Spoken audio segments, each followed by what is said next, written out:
and Rube's kind of moderating. So it's going to be interesting. Yeah, I think we both have reasonable points. I think that there's a case to be made for both sides, but it's going to be fun. And I'm excited to get basketball back in general because I don't know about you, but I'm a basketball guy first. I love football too, but I'm a basketball guy first. So to get basketball back into the fold is a lot of fun. I'm definitely a football guy first because the Knicks have disappointed me for so long.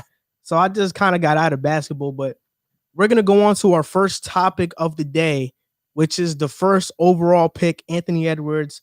He was taken by Minnesota, and now this begs the question, how good will the Timberwolves be this upcoming season, which is in about a month? Well, I mean, when you talk about Edwards, obviously you saw what he did at Georgia. He was, if not the best player, one of the best players in the country all year long. And he has the tools. He's a great player. He's a crazy physical talent, and he can score the basketball. He needs to improve his jump shot a little bit. He's not a great defender, but he has the tools to become a great defender. The thing that scares me the most about Edwards is, like we mentioned on draft night, that quote that he had coming into the draft. I don't know why he ever would say something like that in an interview, but to say that you don't really love basketball like that, or, you would drop the NBA draft for the NFL draft in a heartbeat, that's concerning for me if I'm banking my franchise on a guy. Now, with that being said, he was the pick for them. I think when you look back on it, he fits their rotation better than anybody else in the entire top 10, I would say. And I agree with that. I mean, he even said, he says he's still not ready. He's still not really into basketball. He doesn't watch it like that. So that kind of gives you, does he study the game? Is he studying players for him to get better? And he said that. He said, I have trouble watching the game. He said, like, he won't turn on the game just for enjoyment. I'm sure he studies film because at that level you have to. It's like a job. It is a job. It's unless like you're a job. Freakishly athletic like him. Even so, you have to study defenses and stuff like that if you want to get to the level that you would hope the first pick is going to. He definitely has all the talent to be the best player in this draft. But what's concerning to me is he's really inefficient. I mean, he shot 29% from three. In the NBA, you have to be able to shoot, especially if you're a shooting guard. I know that he has those athletic abilities, but then when you look at a guy that they drafted before number one, or they traded for in Wiggins had that same type of motivation problems. Exactly. Wiggins, he was supposed to be a star. And Anthony Edwards, they're probably drafting a guy who should be a star, but might not be because of the motivation problems. And back then they had Rubio. And when Rubio was with Wiggins, he used to say all the time that if I had his talent and my work ethic, I'd be a superstar, and Wiggins doesn't even have to try. He might come into Minnesota and say the same things about Anthony Edwards early on. And Jimmy Butler said the same thing too when he was there. And a lot of people, ostracized Jimmy Butler for it. Yep. And he didn't really get his shine until Miami. Even in Philadelphia, he was, credited with some of the chemistry issues there. But I think now we can see in hindsight, Jimmy Butler was 100% right about what was happening in Minnesota. When you look at the core that they've built, even going back to when they had that Jimmy Butler team, there's no doubt they should have been a playoff team. And now you look at this barely team, made it. Yeah, exactly. Now you look at this team with D'Angelo Russell, Karl Towns, now Anthony Edwards joining the squad. They have the talent to be there. But the question is Karl Towns going to be that leader that he improved last year a lot, which I give him credit for. As a leader or as a player? As a player. As a player, yeah, now definitely. He needs to take that step as a leader because that's what this team is missing right now. D'Angelo Russell in Brooklyn, he kind of played a bit of a leader role, but they had a lot of veteran presence on that team that helped him out.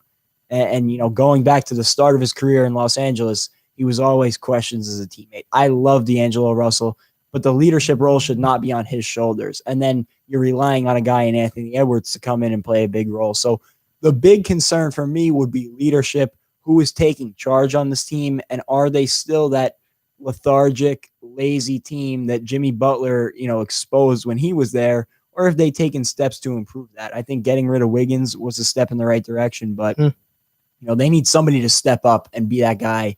And I think to an extent that guy can be Rubio. I mean, when I look at this roster, Rubio, D'Angelo Russell, Anthony Edwards, Cat, Jared Culver, Josh Okogie, Malik Beasley, he's a restricted free agent. Jordan McLaughlin, I thought he played pretty well. Like this team, if it was in the East, there would be no doubt it'd be a playoff 100%.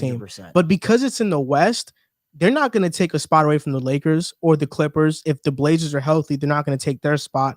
Phoenix is there now that they got Chris Paul. Denver, Dallas, Utah, and Memphis is getting better.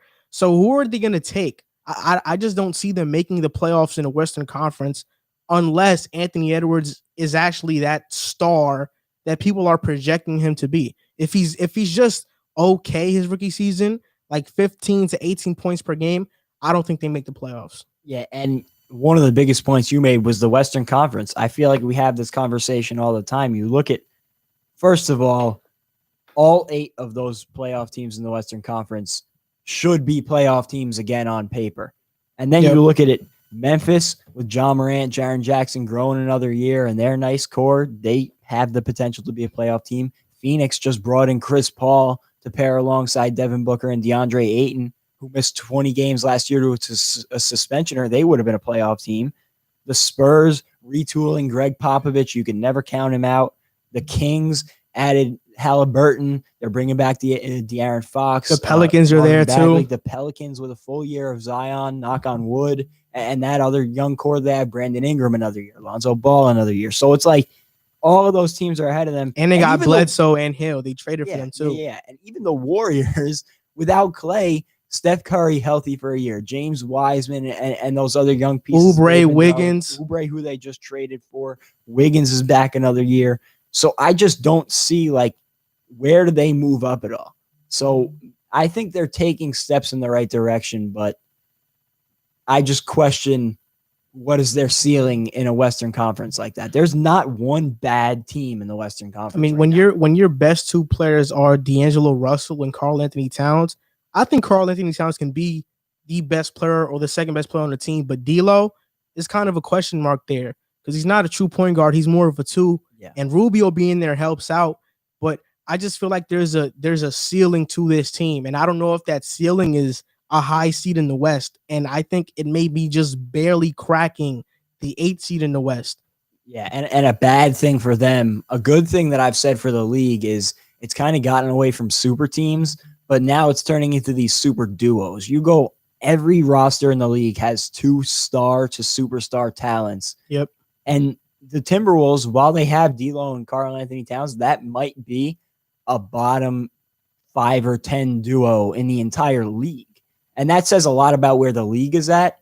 But, you know, the Timberwolves have kind of put themselves in a spot with the young talent they've brought in and the character issues and work ethic issues that they've had. They've put themselves in a spot where they have talent, but they don't have guys who are going to develop into the top dogs. Even Cat, I would prefer Joel Embiid over him, even with all the question marks, because I know Joel Embiid. He can play defense. Yeah, he plays defense, and as much as he trolls and he's a character, he really cares at the end of the day. I remember when Kawhi hit that shot and he was bawling, crying. I've never seen that emotion out of Karl Anthony Towns on the basketball court. So he's never been put in a game that mattered that much, though. Exactly. And most of his games are pretty meaningless. And Wiggins was the other guy that they relied on to turn their franchise around, and we know how that turned out. He was one of the bigger flops in recent memory. He's a solid role player, but not what you wanted him to be when he was hyped up to be, the next big thing. So I like the Timberwolves. I want to say they can do good things next year, but there's just so much competition in the Western Conference, and I don't trust their core enough to jump up into that top 8. I definitely don't think they could be a playoff team. I think they could make it interesting. I don't think there's going to be a single bad team in the Western Conference next year, and that's including the Timberwolves. They might end up being the worst record-wise team in the Western Conference just because I don't see any team that doesn't have talent. Like top which to bottom. Team in the Western Conference? Let me see. Because last year the Warriors finished last. That's not happening again unless Steph Curry gets hurt. Actually, I think you might be right. The Pelicans have all that young talent. Maybe the OKC. The Kings, maybe. I mean, you never know with all they have some of the same question marks that the Timberwolves do with the work ethic. Now, that's true. I do. When you look, like these are the bottom teams in the Western Conference. You have the Grizzlies, the Suns, the Spurs, the Kings, the Pelicans, the Timberwolves, and the Warriors. Those are all teams that have talent or like a superstar to star player on their teams. So I definitely agree with you. And I think most of the Timberwolves' success is going to rely on Anthony Edwards and how good is he going to be off the bat. Most importantly, he has to play defense. Because Rubio can play defense, but D'Lo can't. Cat can't. So Anthony Edwards has to be more than just a regular offensive player. And not to interrupt, but Shams' deleted tweet now had tweeted that Gordon Hayward was fully focused on signing with the Pacers. So that takes him out of the Knicks discussions. But just to close up that conversation on the Timberwolves, with their history, as much as Anthony Edwards was the right fit, and talent-wise, he was right up there with Wiseman and Ball. With the last 5 to 10 years of that franchise, it would unnerve me if I was a Timberwolves fan to bring in another guy who says he doesn't really love basketball like that. So I don't know. I hope that Anthony Edwards succeeds. Seems like a good kid, and he has all the talent in the world, but that system is not the most conducive for a guy who doesn't have the best work ethic. Yeah, so we'll see if they can turn it around. So for you guys that are watching live right now and that are commenting, we can't read your comments because right now we're doing a live show. So we're just going through the live show. After we finish doing the live show, which should be like in an hour, we're going to take in callers and we could talk about whatever is happening because you know that free agency is happening right now.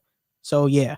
So in about an hour, we're going to take in live callers so you guys can talk to us. We'll put a phone number up on the screen just to let you guys know. Right now, we're doing topics. We're going to talk about Wiseman, Obi Toppin, Myles Powell. We're going to recap the draft basically and give draft grades. And then we're going to talk about Jrue Holiday to the Bucks, James Harden to the Nets rumors, and Chris Paul to Phoenix and what that does for them. So this is on to our next topic now. So after Klay Thompson got hurt, he's out for the year. He has an Achilles injury. And I think people might start talking about his contract being one of the worst in the NBA. And I love Klay, but like that's just the reality. He just got paid a max. Both years he's out. And when he comes back, what is he going to be? Coming off two of the most difficult injuries to recover. Exactly. And I feel for him because it's not his fault at all. This was out of his control. But looking back at it, they probably should have just kept Kevin Durant because they could have if they would have let Klay go. But nonetheless, should James Wiseman be the favorite to win Rookie of the Year after Klay Thompson's injury? I personally feel like he can be. I know they got scorers in Kelly Oubre, Wiggins, and Steph, but I don't feel like the Warriors can play the same anymore. They can't play the same with like all the off-ball movement that they had with Klay. They're probably going to need more interior focus with James Wiseman, and I think that James Wiseman is a dominant physical presence. I think he's 240 pounds, 7'1". He averaged 20 points and 11 rebounds at Memphis. Like this guy is a monster. He's not just a rim runner. He can do way more. So I think right now, I'd pick him to be the Rookie of the Year. When I look at LaMelo, he has to share a backcourt with Terry Rozier and Devontae Graham. Anthony Edwards, it's a tough situation there. James Wiseman is in the best situation. The only other guy that I think about would be maybe Obi Toppin to take that Rookie of the Year spot. But I think James Wiseman is in the best position to win Rookie of the Year, and I think he's going to be dominant for the Warriors next year. Yeah, and next season, basically in a month. One thing that you mentioned that I thought was interesting is they're going to have to change their play style, and that's not going to be a one-season thing because even when Klay does come back eventually down the road, they can't run him like they did. I read a stat yesterday that he ran an average of 2.61 miles a game last year, or the last year that he played, and that was the most in the NBA per game in that season.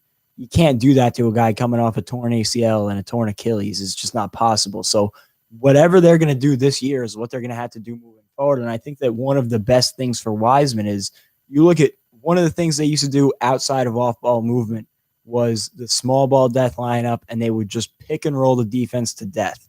And they would do it with Draymond Green, Iguodala, even Harrison Barnes used to do it sometimes.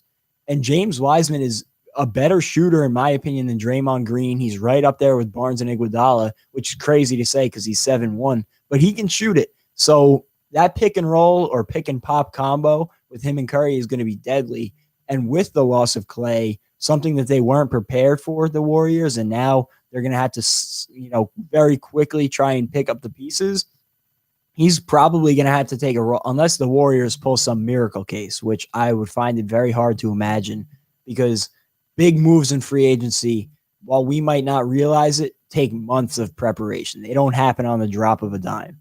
So now the Warriors have to pivot, And their pivot is not going to bring in a guy who's going to take away a large share of touches for Wiseman.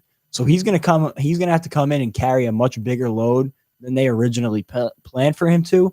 But I think he's NBA ready. Like you said, I think so too. He's got the body and he can play. He can finish inside. He's great around the rim, which at 7'1" is a given. But the fact that he can pop out and shoot it gives an extra dimension. In a Steve Kerr offense, we know he loves to draw up plays for his guys.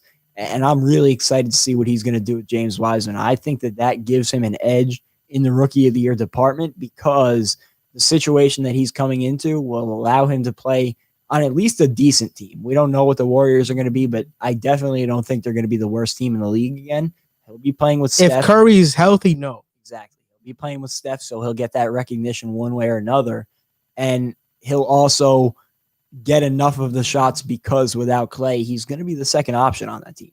I mean, I think he's the second option over Wiggins, over Oubre. You could make an argument there, but I think he'll step in and be the second option. I mean, I think the second option might be Oubre. I think James Wiseman might be like tied for the third option with either like Wiggins or Oubre. Who knows? But right now, Golden State has 3 guys that can average 20 points a night. Like Steph is going to get his 25 to 30 or even more a night. Oubre, he's coming off a career high 19 points per game. I think he could average 20. Then Wiggins, he's averaged 20 before, and he averaged 19 in Golden State. So they got 3 guys and can get 20 points per game. So Wiseman, if he can come in and average like 14 and 10, he could possibly make a big impact. And I think with this rookie class, I think numbers of like a 15 and 10 or 14 and 10 can win you the Rookie of the Year. I was just going to say, on paper, he's not going to have to compete with a Zion or a Ja, who's going to be coming in and being the star of their team, pretty much putting up all-star numbers. He's going to have to come in and have a solid season. That's it. Yeah, most of these rookies that are getting drafted, I think outside of LaMelo, because LaMelo to the Hornets, he can probably like blossom into a star right away. But Anthony Edwards on the Timberwolves or whoever else, like they have to go on to a team and play a role. Like Wiseman is going to have to play a role. Edwards is going to have to play a role. LaMelo's the only guy that might not have to play a role right away. But even so, like he's sharing a backcourt. So it's going to make it tougher for him. Like they were even talking about LaMelo potentially playing the 3. And I know we have a LaMelo topic like after this one. But yeah, like I just think James Wiseman should be the favorite to win Rookie of the Year right now. When you look at their roster, I mean, Damian Lee, Eric Pascal, Kayvon Looney, Jordan Poole, Marquise Chris, Nico Mannion, who Really got drafted. Not a bad team. I mean, you could say that, but I look outside of Eric Pascal and Looney, I don't trust anybody else. Damian Lee is all right. The good thing about Jordan those Poole, guys Marquise Chris, Nico Mannion, I'm not too fond of them. Those guys are not going to factor into what I was about to say. But the good thing about the majority of the guys that you said, they were around for championship runs. So, you know, they have that experience, and that's something that a lot of guys in the league don't have. Only Looney.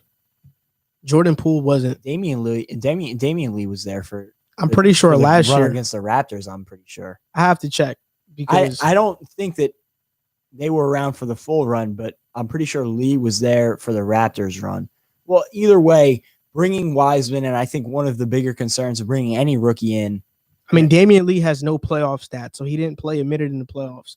He was on a roster in 2018, but I don't think he played any minutes. I just meant being on the roster, being around. The only guy that like made an impact that was was Draymond, Steph, and Looney, pretty much. Yeah. Like everybody else is having new. Those guys there, I think, is important for a guy, especially in Wiseman, who didn't get to play a college career pretty much. He played a week of games before being pulled out due to the investigations, and he hasn't played competitive basketball in what's going on a year now, over a year. So to not have any of that competitive experience, to jumping right into the NBA, he's going to need some serious leadership to keep him on track mentally, because we know he's physically there. He has the skill, but can he be there mentally? And I think being around Steve Kerr, Steph Curry, Looney, Draymond Green, guys who have been there, been around the league, and been to a championship, know what it takes, is going to be important for him.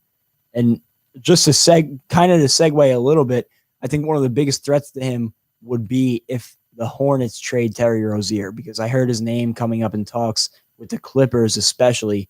If the Hornets trade Terry Rozier, LaMelo Ball's impact immediately increases. Yeah. So pretty much, yeah, we both think that James Wiseman should be a favorite to win Rookie of the Year. Comment, guys, right now who you guys think will win Rookie of the Year this upcoming season.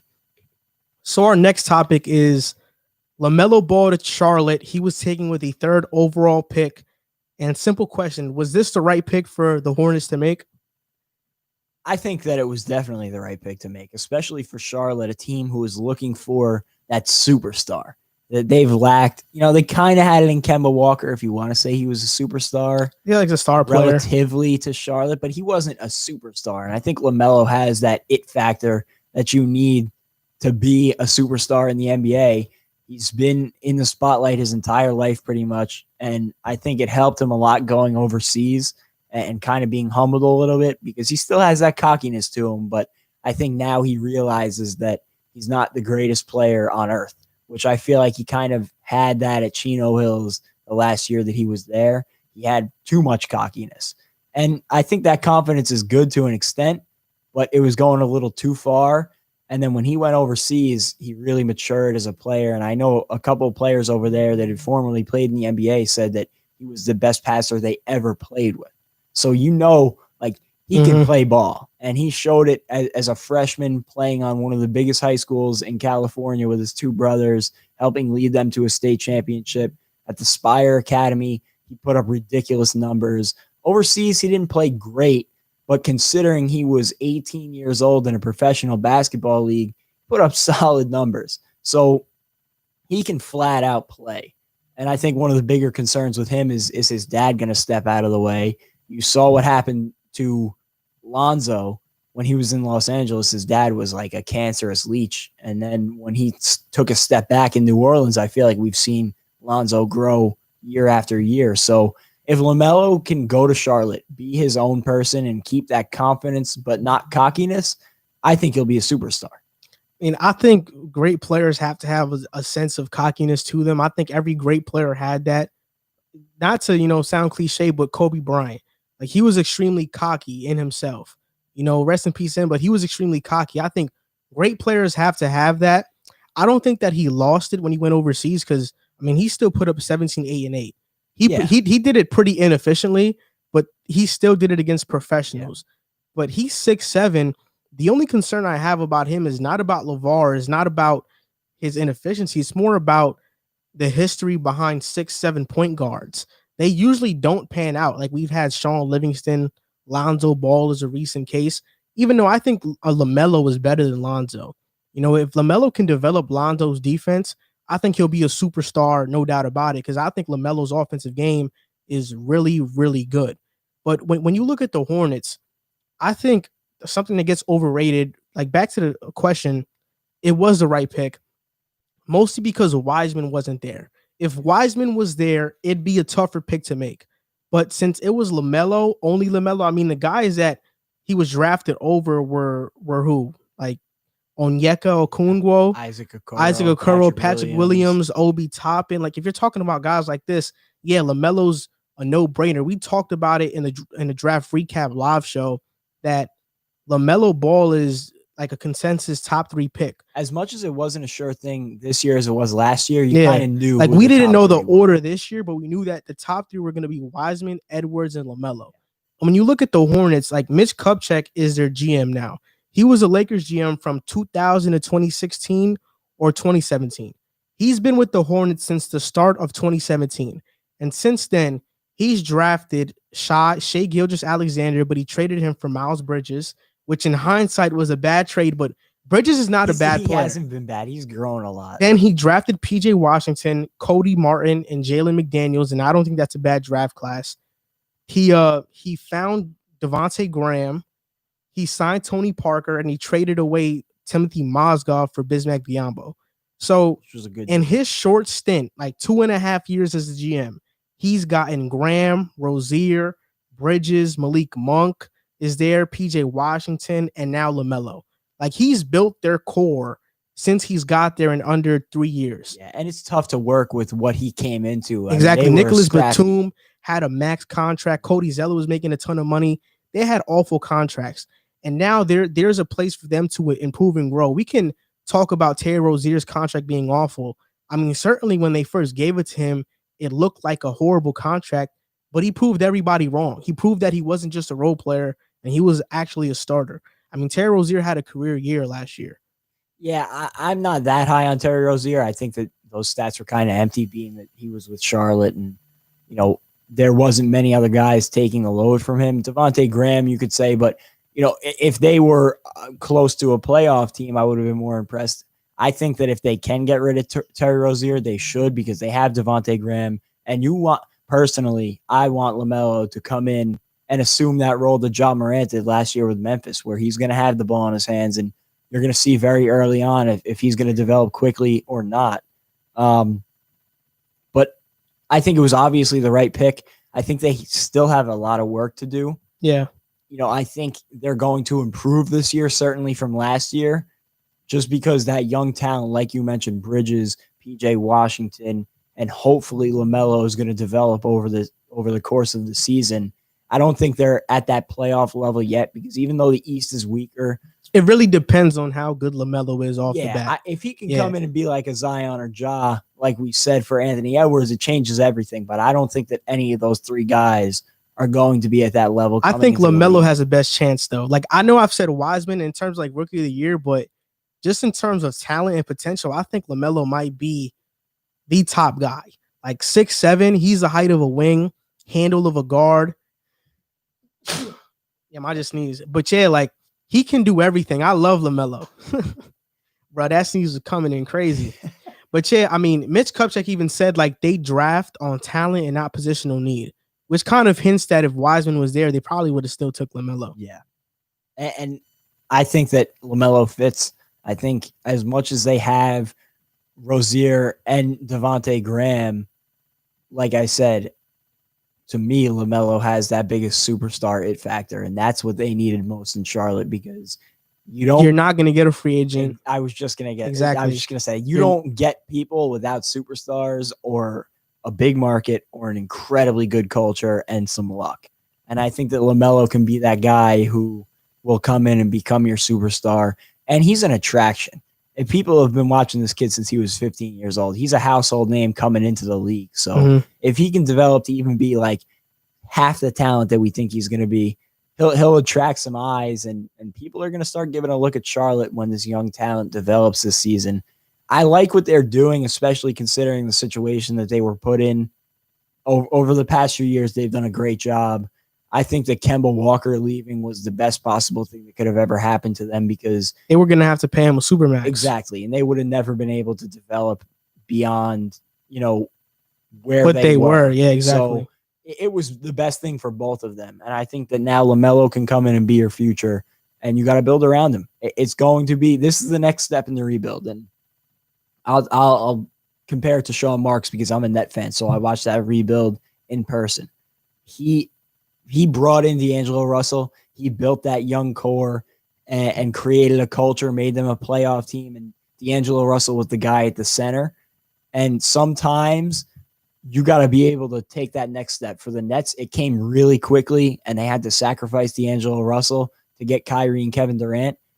And the Hornets, it might take a little more time. It might be a little more gradual, and they might never get to that ceiling of having two top 15 players in the league wanting the same. Yeah, because Brooklyn is so much different than Charlotte. Yeah, like they have to home grow talent, and I feel like they have so far. Like Miles Bridges, he might not be a star, but I think he'll be a great role player in this league. Malik Monk, he just came off a season averaging 10 points per game. Yeah. He's not done yet. People wanted to write him off pretty soon, but he's not done yet. Devontae Graham, Terry Rozier, like these guys are good, and PJ Washington is the perfect stretch for the modern NBA. So LaMelo just has to come into the Hornets and pretty much play his role, but I think he has superstar potential. So you have somebody that can become that star. If they keep drafting well, I think the Hornets may be one of the teams that we talk about more, especially since LaMelo is there. Like LaMelo is box office. Like he has 7 million followers on Instagram. He's box office. People are going to watch Charlotte because of LaMelo now. It's like Lonzo. Lonzo went to New Orleans, and granted, they also got Zion. And the hype died down on Lonzo when he went to New Orleans. But even when he went to New Orleans, people were looking and seeing, what's going to happen in New Orleans. They got all that young talent, and I think that Lonzo was one of the bigger attractions of that deal. Yep. So I think that within the next few years, we're going to see Charlotte having an opportunity to make that turn and become one of those top teams and maybe land a free agent. It all depends. It's just a thing about like, I had this discussion with a couple of my friends about Giannis going to the Knicks. Does Giannis want to be that guy to go to New York and build his legacy there and be the guy to bring them back to superstardom? Or is it going to be like a Kevin Durant thing where he wants to team up with another superstar? Hopefully, within the next few years, they can find a superstar who wants to go and build his own legacy in Charlotte next to LaMelo and bring a championship there. They have Michael Jordan, who, although he hasn't been a great executive, is always going to, draw an extra eyeball. Who wouldn't want to play for arguably the greatest player of all time? So they have a good core there, and I'm excited to see what they build on. And LaMelo is just another great pick to add to that. Yeah, so now we're going to talk about the Knicks. I know there's a lot of Knicks fans that are kind of torn between the picks, me included. I was torn between the Knicks pick. I wasn't sure. Like when the Knicks selected Obi Toppin, I wasn't high on the pick. I slept on it. I woke up because I was dreaming of Obi Toppin's highlight dunks at MSG. I was thinking about Emmanuel quickly hitting threes in Madison Square Garden. And I said, you know what? I like this pick a little bit more. And the reason I like this pick is that I didn't think it was going to happen. I mean, the Knicks couldn't have been at a better spot on draft night. The guys that they were linked to and wanted that had like Obi Toppin star potential, Tyrese Halliburton star potential, Denny had star potential. Devin Vassell was a guy who was linked to us. I thought at the 8th pick, our options were going to be Devin Vassell, Patrick Williams, Aaron Neesmith, and like an Isaac Okoro. I did not imagine that Tyrese, Obi, and Denny were going to be there when we were picking. So we could have went with any of those guys. Outside of Denny, I would have been happy. I didn't really want Denny, but if we could have, we got Obi or Halliburton, I would have been happy with either one. And we chose Obi. We needed a point guard, but the reason why I wasn't as mad when I woke up is because Emmanuel quickly can be that point guard. Emmanuel quickly shot, I think, 36% from 3 at Kentucky. He's a sharpshooter. So now we got a guy who can play point, who can shoot well, who's going to be good. And Obi Toppin is just a highlight reel. I mean, you said that Gordon Hayward might go to the Pacers, but let's just say he goes to the Knicks. Then you got a lineup of RJ, Hayward, Toppin, Mitchell Robinson, whoever we sign at point guard. I'd like a guy like Jeff Teague or trade for a George Hill to be a veteran on the team. But I think Obi Toppin brings a level of highlight reel and excitement to New York. And I feel like that's what New York needs. So at the 8th pick, I'm not mad. I mean, this is a guy who won College Player of the Year. He averaged 20 points per game. He can shoot. So he's not just a rim runner. I know he's been compared to Stoudemire, but he can shoot really well. He shot 39% from 3. So I'm more than happy with this pick. Now the Knicks just have to go into free agency and get a good free agent and not overpay for guys that we don't need to overpay for. Yeah, and I think that I know you flip-flopped on this like multiple times on draft night, and I thought it was hilarious because from the time you made the pick, I thought it was the right selection. One word that you mentioned with LaMelo is box office, and Obi Toppin has the potential to be box office. He is explosive, can jump out the gym. He's a walking highlight reel. And while there are some glaring parts of his game that he needs to improve, he's got to get his shot more consistent. Defensively, I think is the only glare. Defense is bad. But you know what's the thing? Way to put it. His defense is bad, but if there's one coach that I trust to get his defense good is Tom Thibodeau. It's the perfect guy exactly to have him working under. And Obi Toppin is a hard worker, so he's got the physical traits to turn into a great defender. And he has the work ethic. Playing under Tom Thibodeau, it's the perfect storm for him to improve that defense. I mentioned this like 3 times on draft night because it still baffles me. He was a 0-star recruit coming out of high school. He went to Dayton and worked his way up from an unknown his freshman year to the College Player of the Year last year. So, he's going to come in and grind from day one, which I think is something the Knicks have been missing the past few years. I think that Leon Rose has done a terrific job since coming in, and he's got that Kentucky pipeline. And you mentioned Emmanuel quickly, who I think is going to be a great player. Johnny Bryan is on a coaching staff too. He's from Kentucky, I believe. Yeah. So you mentioned Emmanuel Quickly, I think, is going to be a great guy to come in and bring in a point guard. Kentucky guards are kind of hit and miss, but they've been more hit than miss lately. You look at some of the guys in the league right now: Eric Bledsoe, De'Aaron Fox, Shai Gilgeous-Alexander, Rondo, John Wall, Brandon Knight even had a pretty. Brandon Knight was career. pretty good early on. Devin Booker, Hamid Diallo is looking like he's improving into a solid role player. I would have mentioned him in that conversation. Tyler Hero, Malik Monk, Jamal Murray. So, they've had their fair share lately of good to great star level NBA guards over the past couple of years. So Calipari's doing something right there. And even if they don't play great at the college level or they don't have the year that you might think they have, a lot of them have gone on to the league and had pretty solid starts to their career. That's why I was so high on Tyrese Maxey to Philadelphia. And I'll talk about that later in the episode, not to spoil anything. But I think Maxey or Emmanuel Quickly or both of them can be that next Kentucky guard to come into the league. My only problem is that right now the Knicks have like mad fours on the roster. They have Ed Davis, Julius Randle's still there. I'll say this about Ed Davis though. I think he was more of a salary dump. He was. They got the picks for him. Yeah, so he was a solid move. Yeah, he was. Julius Randle, who I hope gets traded. I hope he gets traded tomorrow. He better get traded soon. I want to find somebody to take that contract. Julius Randle is only a 1-year rental pretty much because a team has a team option. But then we have Bobby Portis, who we don't even have to bring him back anyway. Like we let go of Taj Gibson, Damian Dotson, Elfrid Payton. Like we have a lot of salary to play with. So at this point, it's really just about signing players to complement RJ and Mitch. Because I think OB complements RJ and Mitch perfectly. Now it's just about those other guys complementing them.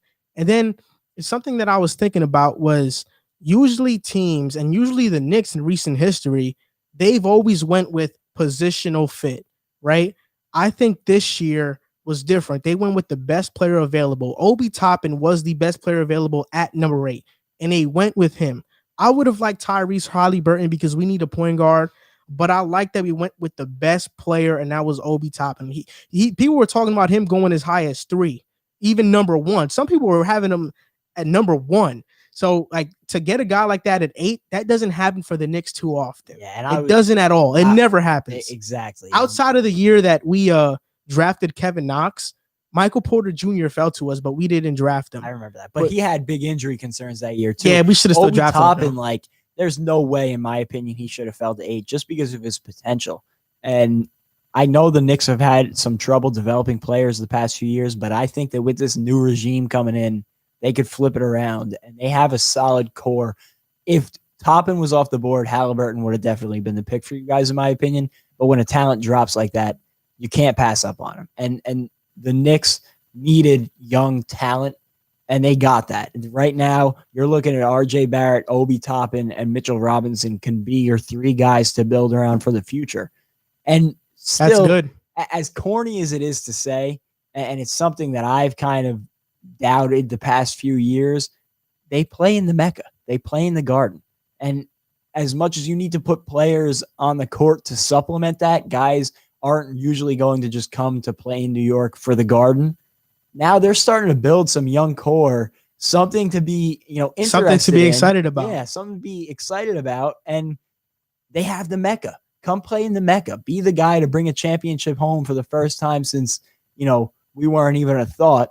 And that's a pretty exciting spot to be in. If I'm a big-time NBA free agent, I would definitely give it at least a second thought.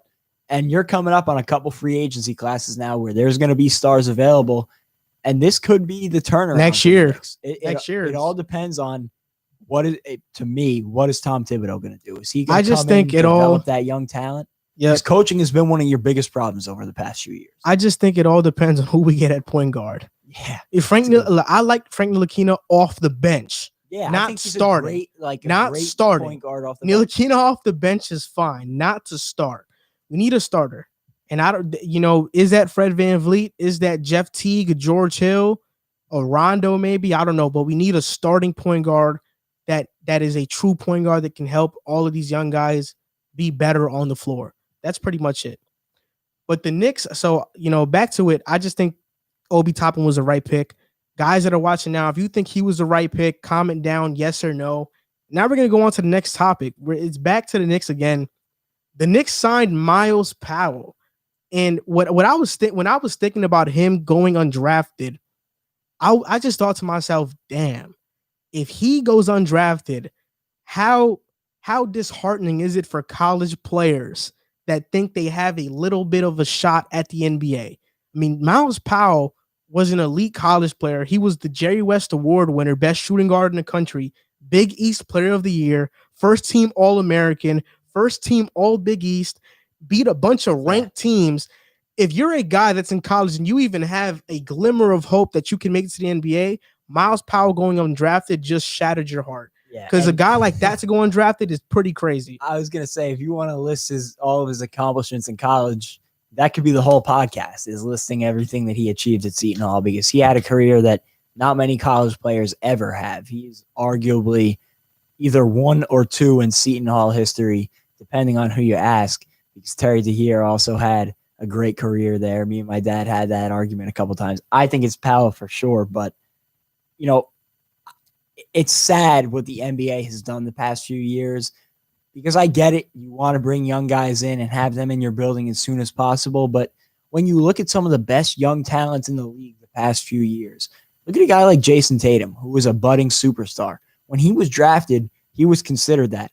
And now he's in year 3, and that's where you're seeing the biggest jump. Same thing with Brandon Ingram. He was drafted by the Lakers, was expected to be a superstar.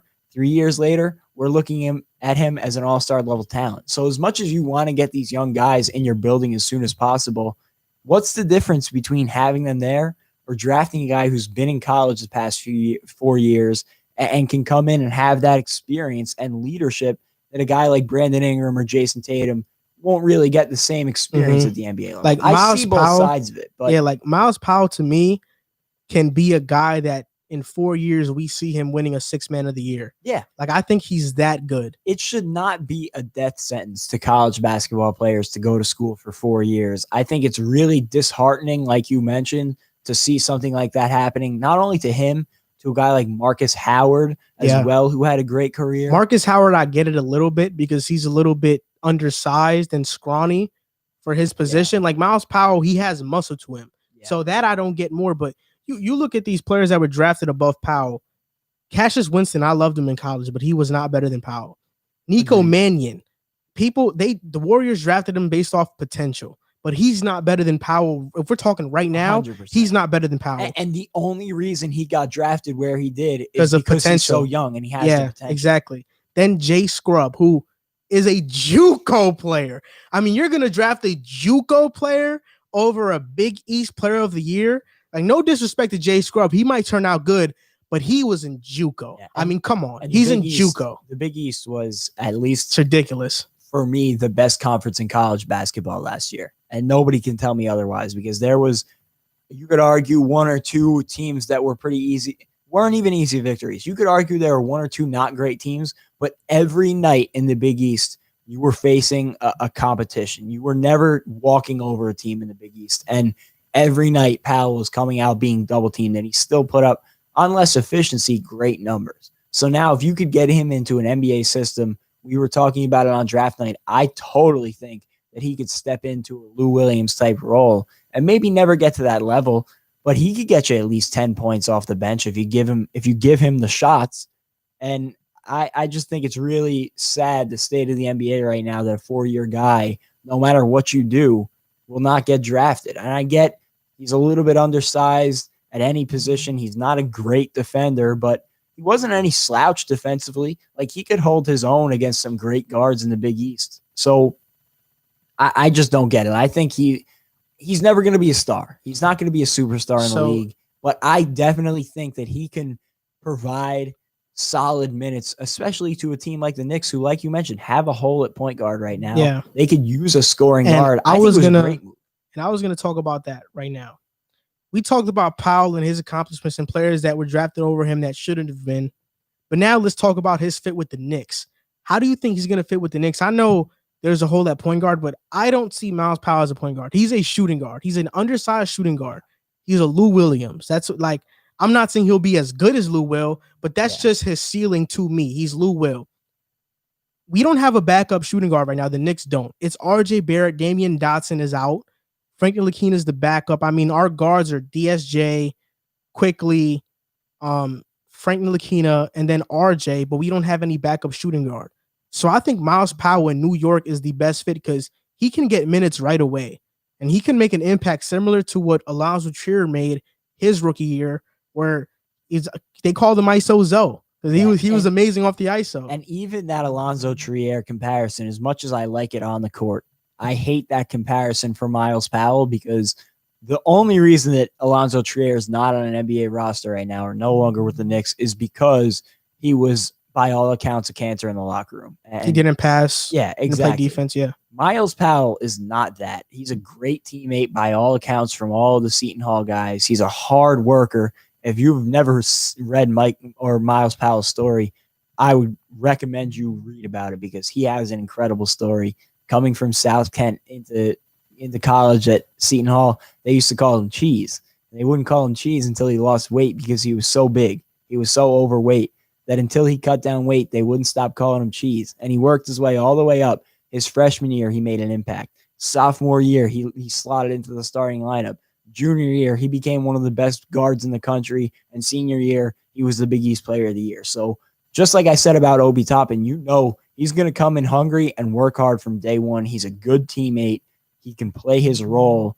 Yep. And I'm excited to see. I wish it wasn't the Knicks because I'm a Net fan. And I'll be rooting for him anyway. I don't hold both guys, Knicks, but both guys, Myles Powell and Obi Toppin, both from, Obi's from New York. Myles Powell's from the New York area. He's from New Jersey, from Trenton. But both of these guys, to play from New York is probably a dream come true. Play right there, close to your hometown. So I think that's another added boost for them. And while they probably work even harder since it's New York. Yeah, and as much as it must have been disheartening to get drafted, I guess, for lack of a better word. There's a million adjectives to describe it. It might have been the best thing for him because he got to choose where he wanted to be at.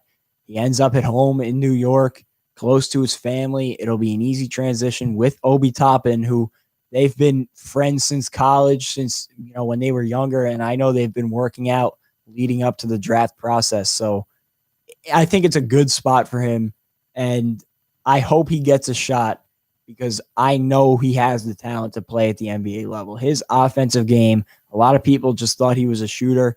He could score from all over. He's a polished player already on the offensive end. And he passed the ball pretty well last year. He played a lot of point guard for Seton Hall, especially with injuries. He had to step into a different role than he had ever taken.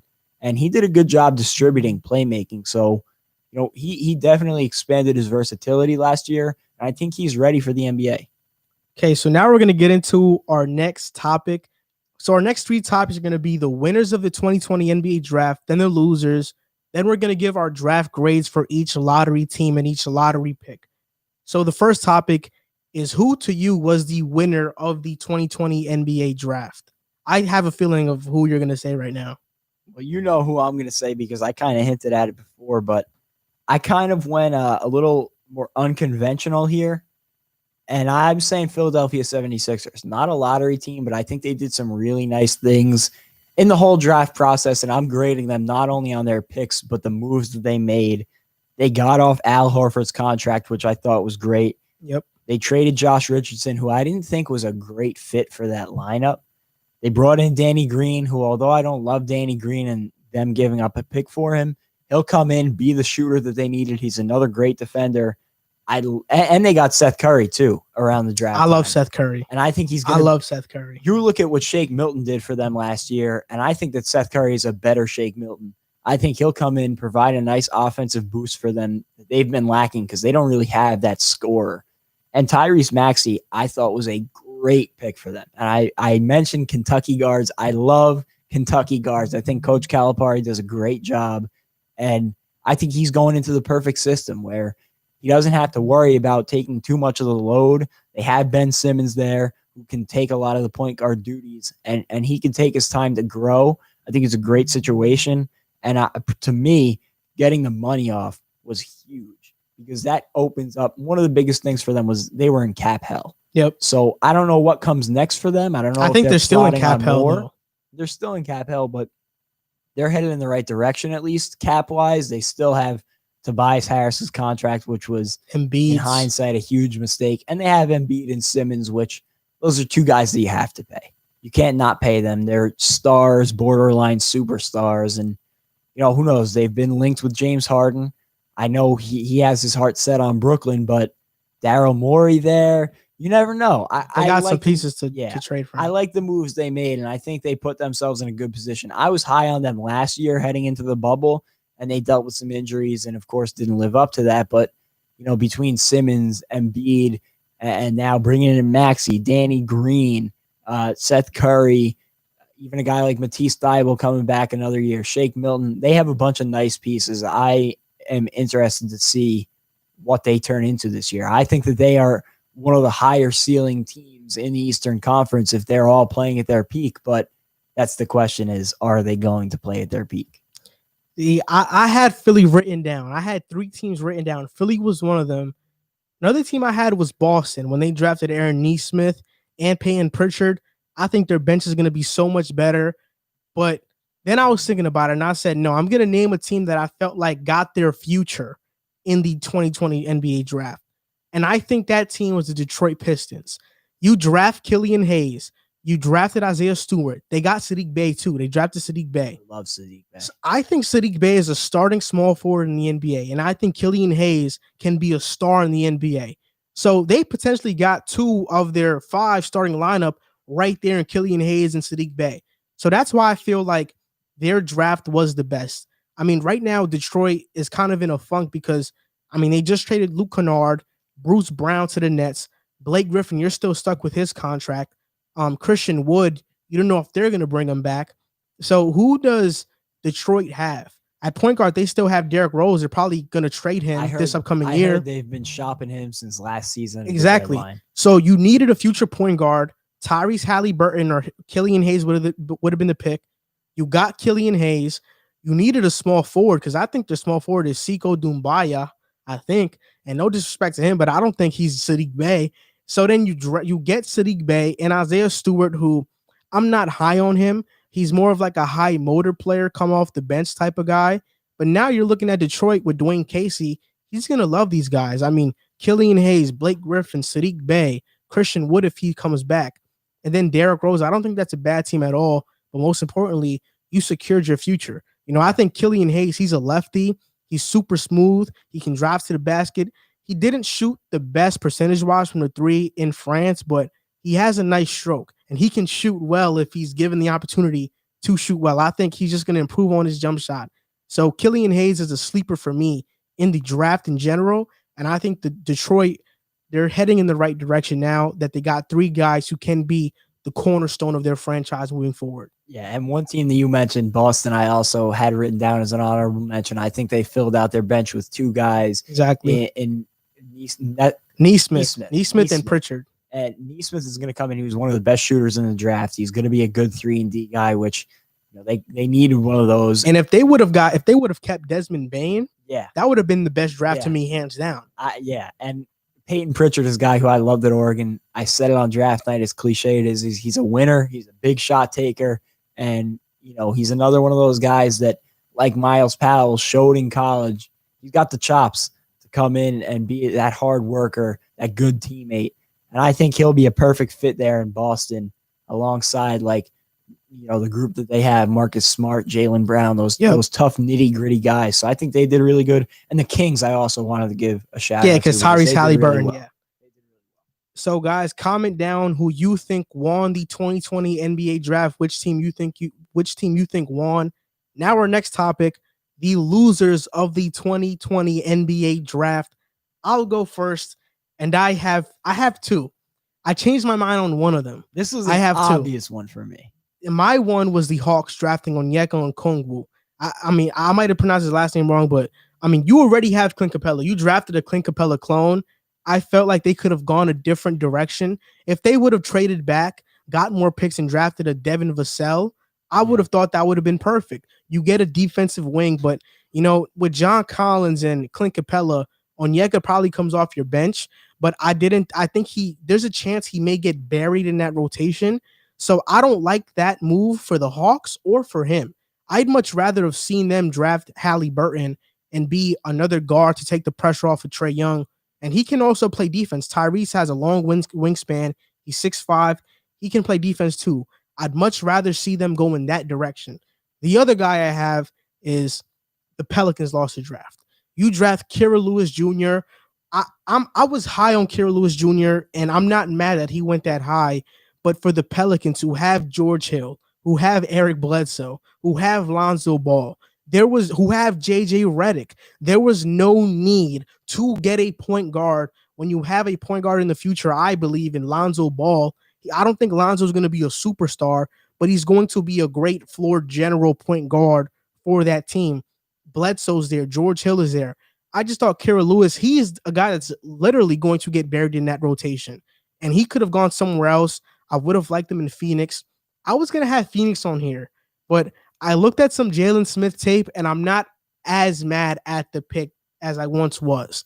So I think the two losers in this draft were the Atlanta Hawks drafting Onyeka and the Pelicans for drafting Kira Lewis Jr. Those are both very fair teams, and you mentioned mine. Now that I look at it, I'm a little bit unfair here because I said for my winners picking the Sixers, I took their past couple weeks into account, or the moves they made outside of just the draft into account. Phoenix, I love the fact that, and it's the Phoenix Suns, by the way, if I didn't mention that. I love the fact that they went out and got Chris Paul. I thought that was a great move for them. But then for them to go into the draft, the only thing that they acquire is Jalen Smith when they have Cam Johnson, they have Dario Saric, they have DeAndre Ayton. I just thought it was a little redundant, especially with Halliburton on the board. I thought they could have taken him, groomed him under Chris Paul to be that point guard of the future next to Devin Booker. So I just thought that with that being the only thing that they did in the entire draft was drafting essentially a backup with, two of your best young players filling the holes ahead of him, it was very suspect to me, and that was why I had them as my losers. Cameron Johnson, I get that there may be an argument that he's not a true starter, which is why they probably went with Jalen Smith. But Jalen Smith, I think, is a small ball five. In this modern NBA, you don't have two guys that are slow on their feet on the court at the same time, which is what Ayton and Jalen Smith would be. I agree with you. They should have drafted Tyrese Halliburton, or I had them drafting Kira Lewis Jr. in the mock draft I made. Any guard I thought would have been a because fit. You have Chris Paul, but he's 35 years old. When he retires, who's going to be your point guard of the future? Phoenix for so long struggled finding their point guard. They found it in Rubio for a season. Now they have it in Chris Paul, but they need a long-term answer. Yeah, and if I may, one of the best things that Oklahoma City did bringing in Chris Paul was also bringing in Shai Gilgeous-Alexander, because you saw the leap that he took in his game just playing alongside Chris Paul, and now we're going to get to see him be the guy essentially in Oklahoma City next year. I wish that Phoenix would have taken the opportunity. I feel like they're kind of wasting Chris Paul, not breeding a guy under him to be their point guard of the future. It's nice to have him alongside Devin Booker, but bringing in Chris Paul, the bigger, I personally think more than bringing him in as a player is bringing him in as a mentor and a leader. And to be wasting that, not having your point guard of the future underneath him, or a guy that you think could be, I just think it's a waste. And also bringing in a guy who can create his own shot and be a sixth man, because they have no bench. Their bench is depleted. They gave up depth in that deal to get Chris Paul. Their bench is depleted. So getting a guy who can create their own shot and then blossom into that future point guard would have been huge for them. And I think you're right. They kind of whiffed on the pick. I hope Jalen Smith turns out good, but I would have much rather had Tyrese Halliburton. Yeah, and it's. I'm not saying this as much as an indictment of Jalen Smith as a player, because I think he had a great year at Maryland. I think he can be a really solid NBA player. I just don't like the fit for him. I wish for his sake even that he would have ended up elsewhere, because he's just not going to get that opportunity in Phoenix to blossom, I feel like. I think Boston would have been a good fit for him, because they need a big. That would have been a perfect fit. So now we're going to our 8th topic of the episode, draft grades for every lottery team. So just to tell everybody that's listening, it's not the draft grade for the team's draft as a whole. It's the grade for the team in that pick, their lottery pick. What's the grade for their lottery pick? So I'll start out first. Number 1, Minnesota Timberwolves. Anthony Edwards, I'm going to give this pick a grade of a B, because I think that, yes, he people thought he was a consensus number one pick, but those question marks of if he loves basketball are huge to me. And because of that, I can't give him an A. He's a B. He's a B grade for me, and that's exactly why. Because I'm not sure if he's sold on loving basketball. I also gave it a B here just because of the exact point that you mentioned. And if he was a perfectly polished NBA ready talent and he said that he didn't love basketball that much, maybe I would say, okay, I get the risk. But the fact that you had James Wiseman and LaMelo on the board who were at the same level talent wise, I would say. Yep. And you have these questions about Anthony Edwards, it concerns me. So I went for the reason I think those two things kind of butt heads a little bit. I gave him a B because he is a great talent, but we have to see how much he really loves the game. So the second overall pick, James Wiseman, I gave this grade an A. I mean, I think he's a physical dominant presence. The Warriors are they could have went LaMelo with LaMelo here, but it was off, I think, kind of the fact that they didn't think Klay was going to be out for the year. But even so, I think James Wiseman is really talented. He can be a superstar in the NBA, kind of like a Joel Embiid. So I think that this grade is an A, and he loves basketball. From everything that I've read, he loves the game. Yeah, I also gave this Warriors pick an A. They've been missing a big for as long as we can remember. I feel like they've just been slotting in big after big, from David Lee to Bogut to Festus Ezeli to Kevon Looney, Willie Cauley-Stein. I think that James Wiseman can be that big alongside Steph Curry. He can shoot the basketball. And like you said, he's known to be a student of the game. He's coming into a great system under a great head coach.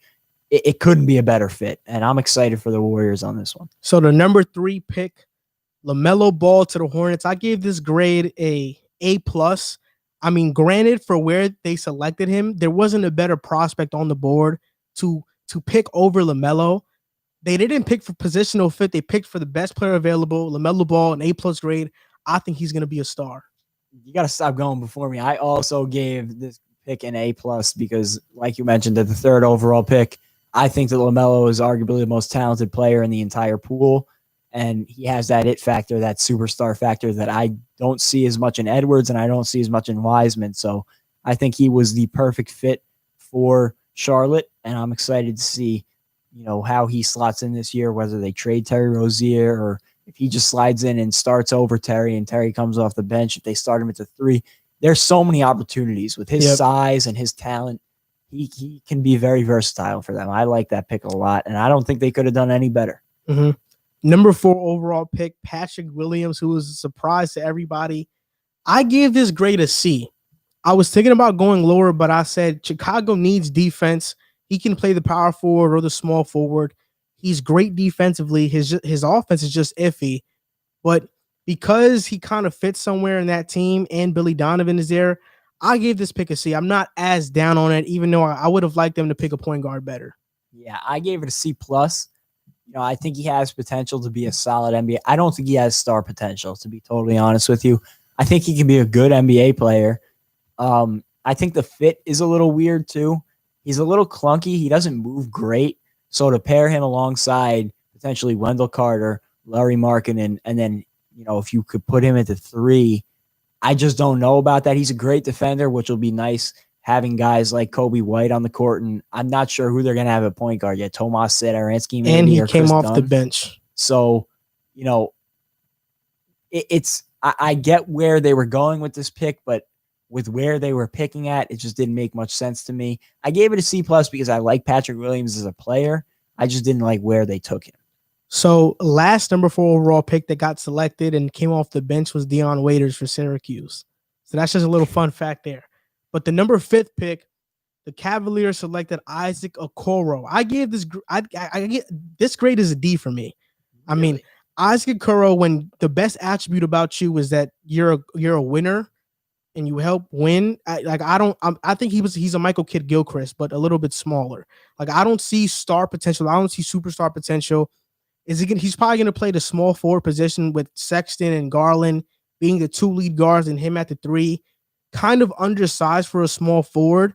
I just don't see him making a huge impact. And when you had Obi Toppin there, when you could have drafted Obi Toppin, and Kevin Love Sutra in Cleveland is kind of a mystery, You should have went with that. But instead, they went with somebody like Okoro. On my board, I had him going to like 10 to 15 range. I didn't have him going at the 5th pick. So I thought this was a surprise. I flip-flopped between a C plus and a B minus. I gave it a B minus just because I think the fit is good. I think the past few years you've seen them draft Garland, Sexton, even Kevin Porter Jr. All three of those guys can score the heck out of the ball, but they do not play a lick of defense. So to bring in Okoro, who is known as a terrific perimeter defender, it's going to be nice to have that alongside the three guys who you hope to be your guards of the future. So I thought the fit was really good. I docked them a lot, like you mentioned, for passing up on a guy like Obi Toppin and a couple other players. I thought even Halliburton would have been a better pick here because he can defend and he's also a great offensive player. He's more versatile. So I like Okoro. I like the fit. I just feel like they didn't get great value. That's why I went B minus. So the next pick, the number 5th pick in the draft, Onyeka Okongwu, I gave this grade an F. This is an F for me. I mean, you have Clint Capella, who's basically Onyeka clone, right? Or Onyeka's a Capella clone. I didn't see a need. I think they needed another lead guard. You saw when Jeff T got traded to the Hawks, they had a huge jump. They were a better team with Jeff T, and that's because a guard was able to take the pressure off of Trae Young. You could have got Halliburton here, and you guys would have been set in the backcourt. The Hawks would have, but instead you went with a center. A rim running, good defending center. I get the pick, but it wasn't the right one. It's an F for me. Yeah, I gave this one a D plus. Like you mentioned, the fit was horrible. Behind guys like Clint Capella, John Collins, it's just where is he going to fit in to that team? I believe they still have Alex Len, right? I don't know what his contract is looking like, but they have bigs. They didn't need another big, and there were guards available that they could have drafted. There was wings available that they could have drafted. Another guy, Tyrese Halliburton, I thought would have been a terrific fit here to pair alongside Trae Young, but instead they go with Onyeka, who I like. I actually like him a lot as a player. I think he could be a great NBA player. He doesn't really fit the mold right now, which is more versatile centers, but he can bang down low. He could step out and shoot it a little bit. So I think in the right situation, he would have developed really well. I mean, the hope is that he can become Bam Adebayo. That's the hope. Yeah, I just don't I don't see where he's going to develop this year unless they trade Capella, because I would have loved the pick if they didn't have Capella and you could have paired him alongside John Collins and it could have been like a little death lineup, but the fit, it makes no sense to me. Exactly. Now the number 7th pick, Killian Hayes of the Detroit Pistons. I gave this grade an A. I mean, I love Killian Hayes. I'm high on him. If he was there where the Knicks were selecting, I would have wanted the Knicks to take Killian Hayes. I think he has the potential to be a superstar in the league. Maybe superstar is too much. Star in the league. I love Killian Hayes. He's a smooth player. I thought this was a great pick. They needed a point guard of the future, and they secured one in Killian Hayes. Yeah, I gave him a B plus for this one. I like Hayes a lot. I think he needs a little bit of development, and it's small things that are fixable. Like he needs to work on his right hand a little bit. Like he definitely needs to work on getting better with his right hand. He needs to get that shot a little bit more consistent, and physically, he just needs to get acquainted with the NBA game. It's always a question mark bringing guys in from overseas, but the last few years, I feel like, with Luka, Porzingis, there's been a couple of big hits, and I think that Hayes can be that next guy. I like the fit, and I think it was a good pick for the Pistons. So the number 8th pick, the Knicks selected Obi Toppin. I gave this grade an A+. Look, Obi Toppin, highlight reel. He's going to bring excitement back to Madison Square Garden. I wasn't high on the pick when it was made, but like I said, sleeping on it, having some 8 hours of sleep on it, I said, nah, that was a guy to pick. The Knicks made the right decision, and finally, some good luck goes by the Knicks' way. And this was the best pick. This was the best available player at this pick. Yeah, this is an A+. I gave it an A. I flip-flop between A- just because we talked about the weaknesses in Obi Toppin's game. He's not a good defender at all by any means. There's no way to frame. He's a bad defender, but coming into the system, we discussed it. It was the right pick to make. He was by far the best available player on the board. He's box office. He can play. And he's, like I mentioned before, a walking highlight reel. So if you can get him to reach that potential, he's going to fill the seats at Madison Square Garden once again. So I really like this pick for the Knicks, and I don't think that there was any other way to go here. Number 9th pick, the Wizards selected Denny Avdija. Hopefully I said that right. But I gave this pick a B+, and I gave this pick a B+ because it's not often that at the 9th pick you draft somebody in Denny who has star potential. I mean, he was the top 5 prospect. He could have went as high as 5 or 4 to Chicago, and you got him at 9. The Wizards were hoping a guy like this was available, and if he can get a jump shot, this pick is he's going to be one of the sleepers in this draft. But because of that, I gave him a B+. Best available player they could have drafted at this spot. I think so. Yeah, just like I gave to the Pistons, I gave the Wizards a B+. They found a nice overseas talent that, I thought went a little bit lower than I thought they were going to go. They got great value for their pick. It's a good fit, and I'm excited to see if they can develop him. They've had some trouble developing a couple of guys over the past few years and retaining that young talent. And now with John Wall, Bradley Beal, and they have some nice talent down low, Rui Hachimura, even Thomas Bryant. So he slots right into that 3 spot. It'll be interesting to see, does he come in immediately? Does he play behind Troy Brown Jr.? So I'm excited to see him in Washington. I think it was a great value pick. Number 10th overall pick, the Phoenix Suns selected Jalen Smith. I gave this pick a D-. I think that they could have gotten Tyrese Halliburton and had a point guard of the future after Chris Paul is gone. Jalen Smith he fits their positional need at power forward, but I don't think he should have been the pick. And that's why I gave this pick a D-. This a grade of a D-. I gave it a D, which was my worst grade that I gave out in the entire thing. I talked about it before in my loser segment. I don't like the fit at all. I think they could have used the 4 if the 4 was somebody like Onyeka who can, stretch the floor. He's athletic. I think Jalen Smith does a better job at stretching the floor. Really? Yeah. I don't think Onyeka is a shooter. I think he's a little more clunky than Onyeka. So I don't like the fit next to DeAndre Ayton. And like you said, Cam Johnson isn't the most athletic dude pairing alongside Ayton. So I just don't know where he fits in that big man scheme. And I thought they could have gotten a lot better value for where they're at. Number 11, Devin Vassell goes to the San Antonio Spurs. I gave this pick a B. I mean, Devin Vassell is 6'7". He's a great defender. He's a great shooter. He shot great in college. And if there's a team that can develop him into be like a star player, I think it's the Spurs. And this was a perfect spot for Devin Vassell to land. Yeah, I gave this one a B+.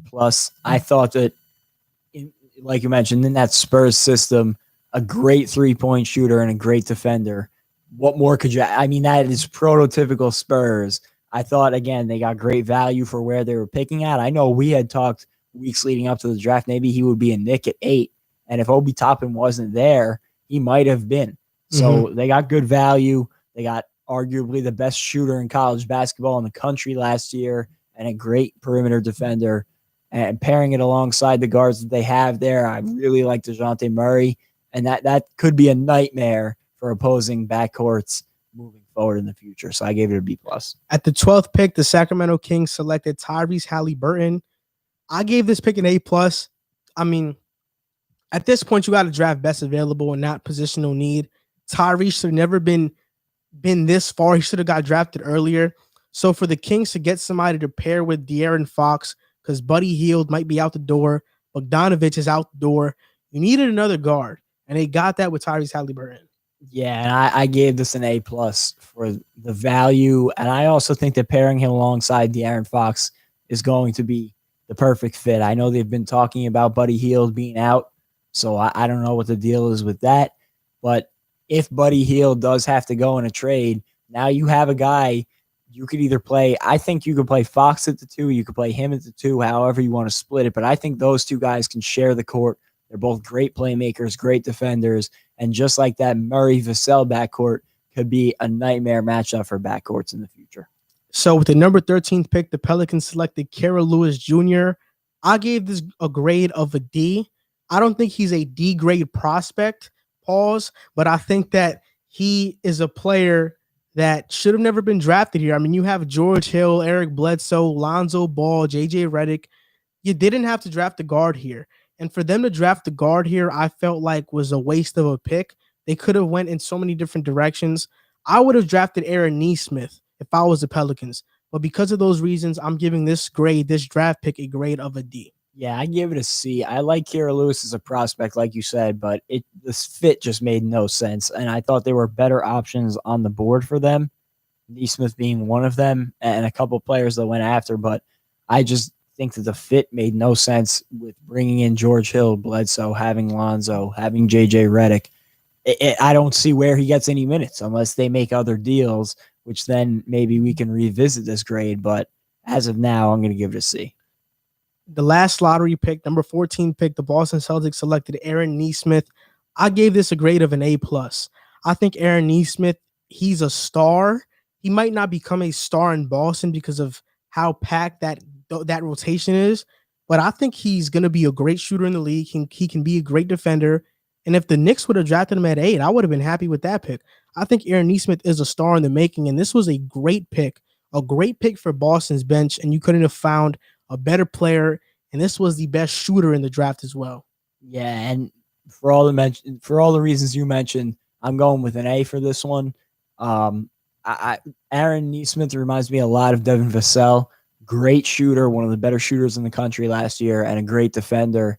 And I think that he'll be able to come in and play immediately off the bench for the Celtics. They needed some bench depth, and that was great for them to be able to get him where they got him, a great value. So I give him credit for making such a good pick at the end of the lottery. Exactly, and that does it for our draft grades.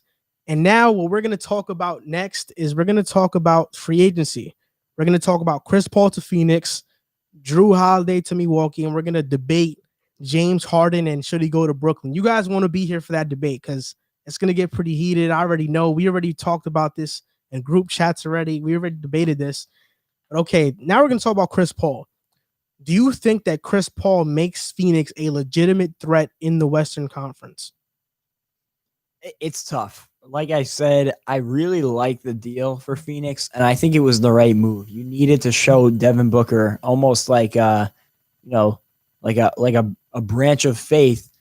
We're trying for you because they haven't really done that. The best player that they brought in Ayton through the draft, but then Ricky Rubio, who else? Kelly Oubre, solid players, but they've been doing to Devin Booker almost what the Cavs did to LeBron James in his first stint there. It was like, what are you showing me to prove that I should stay here? It's not a huge market. So what is this doing for me staying in Phoenix? So bringing in Chris Paul was like extending the olive branch and saying, we're trying. We're doing everything we can.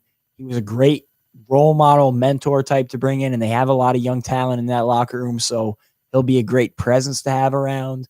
And I think it was a great move. Now, does it make them a contender in the Western Conference or, even a playoff team?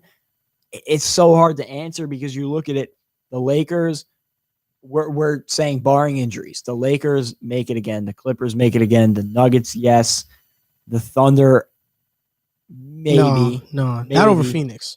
The Jazz, I think, are a playoff team again. The Mavericks, Luka's only going to get better, a playoff team. And the Trailblazers, if they stay healthy, there's no doubt they should be a playoff team. So that's 6 to 7 teams right there. I didn't mention the Rockets because they're in a state of flux right now. But if Harden and Westbrook are there, there's no reason they shouldn't be a playoff team again. I know they're having chemistry issues, but just two great talents. They will be a playoff team if those two guys are around. So it's just like, where do they fit? And then with this, amidst the Suns, you have the Grizzlies, who have a bunch of young talent that you have to imagine is going to improve. The Kings, the Pelicans, we talked about the Warriors, the Timberwolves, everybody is improving. I don't see one team that is taking a big step back. So they are going to have to overachieve to make it. And it sucks because they're making the right moves. It's just you're in such a competitive conference that it's going to take a great effort from them this season to make the playoffs. The Phoenix Suns are definitely making the playoffs. Whether they're a legitimate threat or not is a different question. To me, being a threat is upsetting a first-round team, a higher seed in the first round. They can do that. If they're going to make the playoffs, no doubt about it. I mean, Chris Paul, once he steps into your building, he's a instant game-changing, winning type player. I mean, he stepped into Houston. they were the best team in the NBA. They almost knocked out the Warriors. I think they would have did it if he never got injured. But look at these numbers. Chris Paul is 12th all-time in win shares. He's the all-time leader in offensive rating. He's third in box plus minus behind Jordan and LeBron. So in terms of winning and impacting the game on the court, he's arguably one of the best of all time. And with Chris Paul in Phoenix now, I think Devin Booker now becomes a fringe MVP candidate. And Devin Booker averaged 26 and 6. Who's to say he can't average 30? And I think Devin Booker has the ability to average 30 a game. DeAndre Ayton averaging 19 and 11. I think he can average 23 and 12 now with Chris Paul. I mean, he's going to get so much more baskets with Chris Paul there, easier baskets. If Chris Paul can turn DeAndre Jordan into an all-star for multiple years, I think he can turn DeAndre Ayton into an all-star starter. So I think those two guys are going to make huge leaps. It's just about who they get in free agency. Right now, they are a playoff team, no doubt about it. Whether they're a threat, a legitimate threat, depends on who they get in free agency. I mean, I think a guy they should get is Jeremy Grant, Marcus Morris. They have the cap to get one of these guys. They need to sign defensive-minded wings who can also shoot the ball. Because Cameron Johnson, although I love him as a shooter, he's not a great defender. And you need to fill that void at the 4 spot. But I think he makes them a legitimate playoff team, and they can upset a team in the first round, and they could potentially, depending on the matchup, beat a second-round team. Because I think Devin Booker is a superstar. I'll say this. I definitely think if they make the playoffs, they can beat a first-round team. They have the talent. The one thing that concerns me is I love Chris Paul, and I think it was a great move to bring him in. But because you saw what he did in Oklahoma City last year, he immediately stepped on the court, made an impact, and made that. Without him, they're not a playoff team. I think it's fair to say that. But Chris Paul, he's had injury problems his whole career. He's only getting older.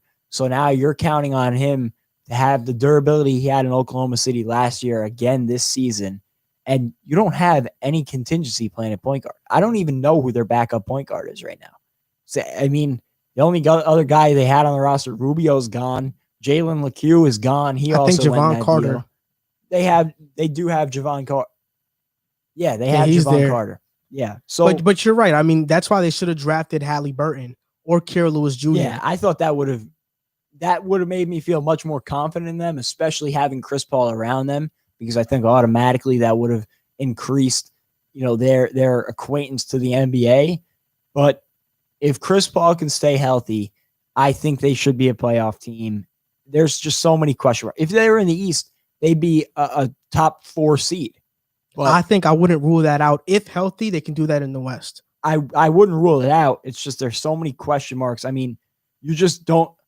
For me, it's like the Clippers and Lakers are locks. I think they're going to be the best 2 teams in the conference again. After that, the Nuggets, you just don't know what these teams are going to be because a lot of them are relying on young talent getting better. So which teams are going to develop their young stars and which teams aren't? I would say, if I had to bet, I would say Phoenix is a playoff team.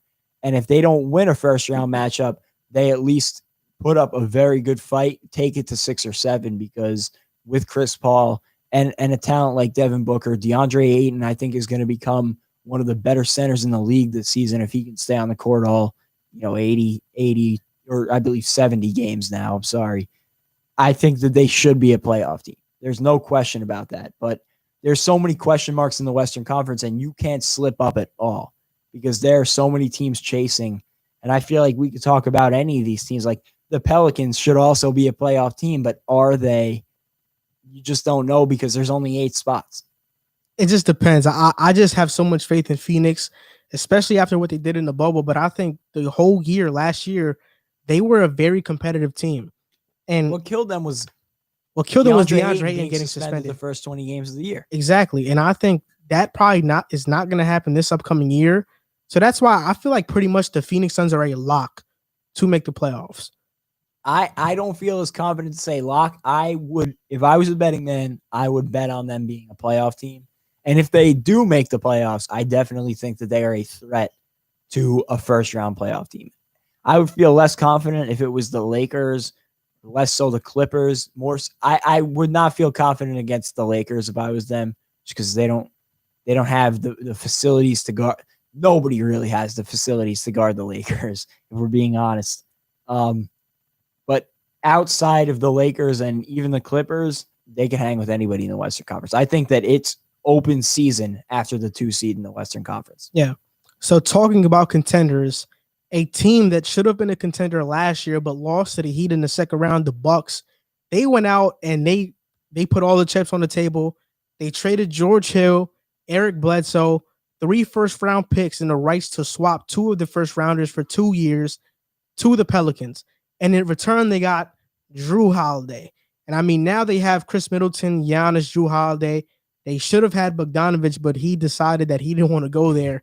So with Jrue Holiday there, do you think that the Bucks are the favorites in the Eastern Conference? Well, first, I just want to say it's funny how this deal worked out, because originally when I saw the trade, I said the Bucks are only getting Jrue Holiday for George Hill, Eric Bledsoe, and draft considerations. It's a steal for the Bucks. It's a great deal. And then it came out, they gave out 3 firsts, and I was like, oh, that's a lot to get Jrue Holiday. And then the swaps came out, and I was like, oh my God. I think that this deal was the most the team has ever given up for an okay player. Like, Jrue Holiday is a star player, but this is the most any team has given up for a player who is good. Yeah. But not a superstar level player. Yeah. And on the surface, like, if you're just looking at this deal in a magnifying glass, it's a horrible deal for the Bucks. I think that it is a very short-sighted deal if you're just looking at it by itself. But it's like the Clippers trading for Paul George. The Clippers didn't trade for Paul George. They didn't give up however many first-round picks they gave up, and Shai Gilgeous-Alexander and Danilo Gallinari for Paul George. They gave that up for Paul George and Kawhi Leonard. The Bucks gave up 3 first-round picks and 2 pick swaps for Jrue Holiday and Giannis signing a max extension. And if they don't get him to sign that max extension, this is a horrendous trade. And Jrue can leave too. I mean, but back to the question, do you think that they're favorites in the East, or do you have teams like Miami, Philly, the Nets above them? For me, it was never a question of the supporting cast. It was more Giannis, and can Giannis develop that jump shot? Although I will say, in his defense, and I don't think that a lot of people looked at it this way last year, his supporting cast was terrible in that playoff series against the Heat. And they did win that game without him. And that, it made it seem like they played really well. But Chris Middleton had a horrible playoffs, and nobody really played well around him. And he had solid numbers in the playoffs. So, I think that his lack of versatility right now hurts them, just because he's not easy to guard, but he's easy to game plan for. You know what you need to do to stop him. Can you do it is another question. The Heat had the perfect personnel with Bam Adebayo and the bigs inside to force him to kick out and make other people beat them, and they didn't do that. So I like the addition of Jrue Holiday. I think defensively they're going to be incredible. You look at a lineup with Holiday, Middleton, Giannis, Brook Lopez, that's smothering. I want to see how they fill out the rest of the roster. Bogdanovich would have been a great addition, because he would have brought some much needed offense and spot up shooting. It's going to hurt them that he's not coming, especially because they just lost Wesley Matthews, who's going to the Lakers, who they would have to get through to win a championship. They lost a bunch of depth, between, I'm pretty sure they lost DiVincenzo, or no, they didn't. They would have lost DiVincenzo and the Bogdanovich. Yeah, they still got him. So they lost George Hill, Eric Bledsoe. They lost some depth. It helps that they keep DiVincenzo. They have some pieces coming off the bench, but they still need somebody to start at the 3 or the 2, I guess, depending on where you want to put Middleton. So depending on how they round out the roster, I'll feel much more confident.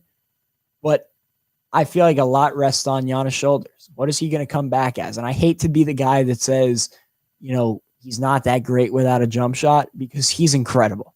There's no mistaking it. He is a supernatural, freakish talent, but he is easy to game plan for. And if you have the right personnel, like the Heat, who have not gone away, they're going to be the same team this year with Bam Adebayo just getting better.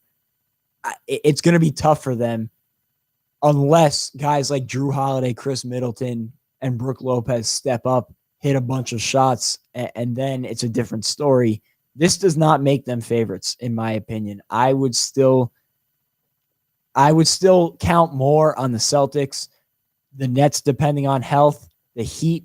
I would feel better putting my confidence in those teams personally, just because I think they can develop this season into more versatile teams than the Bucks.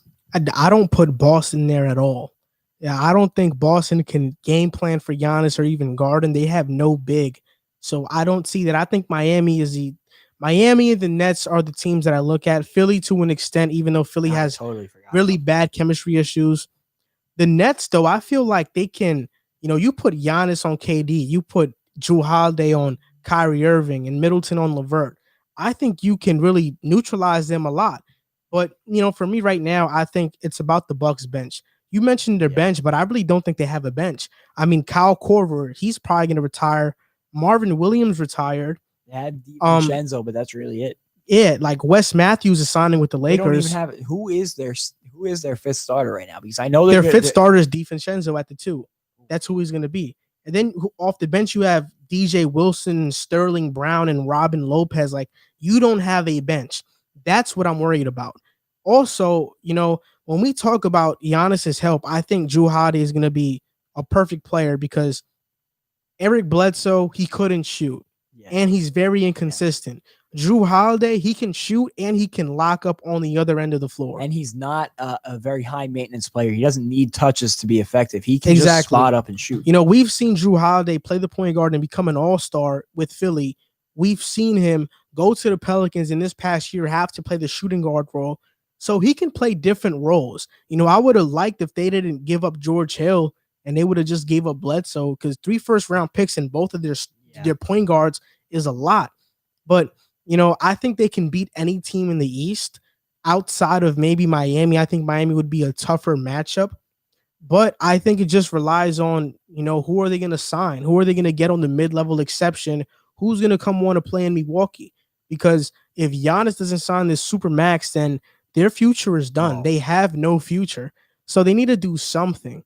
And I'm not sure if this pick, if this trade for Jrue Holiday was the move to do.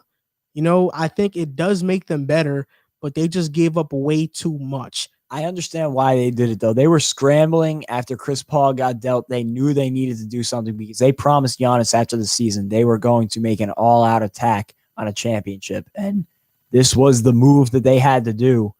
I don't know who else was available. I don't think they would have had the assets for Harden or Westbrook. And I don't really see many other pieces that are available right now that would be a show of we're really trying to get you a championship. So although it was tough, I get why they did it. You could call it bias. I personally think if the Nets are healthy, they're the favorites in the East just because their depth and their personnel is tough to guard. The Bucks have the right personnel to stop them, but they don't have the bench depth. And I think that in a 7-game series, that would kill them, depending on who they bring in. Because, I'd like to revisit this when we see who they bring in. The Heat are also, they're the same team that beat the Bucks last year. Granted, Giannis got hurt and missed some of that series. Tyler Hero is only going to get better. Bam Adebayo is only going to get better. Duncan Robinson is only going to get better. I get that, but also this year, if they face Miami again, it's a different team. It's a team that can space the floor better. And, last year you could sag off on Eric Bledsoe. You don't have to worry about him. This year, you have to guard Jrue Holiday. You have to guard Middleton. You have to guard these players that they have that can stretch the floor. So I think there's a little bit of difference there, but I mean, no doubt about it. The Bucks have the best defensive trio in the Eastern Conference in Jrue Holiday, Chris Middleton, and Giannis. And Brook Lopez is a great defender. Exactly. I just think it's about who they bring in off the bench to score, because right now they have no depth. Yeah, that Bogdanovich move would have really helped them just to fill out the starting lineup, even though it would have hurt their depth. I didn't think that they were giving up too much to get Bogdanovich. And now, again, they're going to be left scrambling, just like they were for Jrue Holiday after Chris Paul got out. They're scrambling after they were prepared to make a move and they had already pivoted. Now they're going to have to do what the Lakers did after Kawhi signed last year when they thought that they had a chance, and they're going to have to find guys who are willing to come in for the mid-level exception and fill out that bench. it's going to be interesting to see. Personally, I don't think they're the favorites in the East. I think they can be come first day of the season, and that's something that we could revisit. But as of right now, I'm not saying they're the favorites in the East. So the last topic of the episode, should Brooklyn trade for James Harden? I mean, for me, this is a no-brainer. If you have a chance to trade for James Harden, you trade for James Harden. But I know you feel differently. I don't know why. I think you're kind of delusional and crazy to think the way that you think, because James Harden instantly makes you guys better. But I want to hear, I actually want you to tell the people that are listening why you don't want James Harden. Well, I mean, the people in the chat agree with me because the topic just got too hell no's in the chat. So they're crazy. Sean Marks said, I believe yesterday, that although he's trying to build a winner in Brooklyn, he's trying to build sustained success. And I personally, hear me out, I don't think that James Harden is the move for sustained success.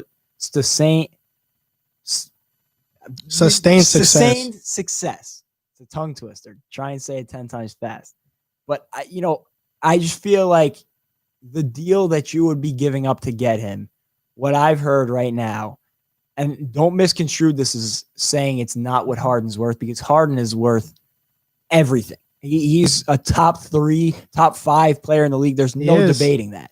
And there's a reason that superstars like that don't get traded often, and that's because their value and what people can realistically give up for them don't usually match up, because it will cripple you moving forward if it doesn't work out. What I've seen proposed for Harden would be something along the lines of LeVert, Dinwiddie, Jared Allen, Taurean Prince, and at least 3 to 4 firsts and pick swaps involved as well. So you look at three role players,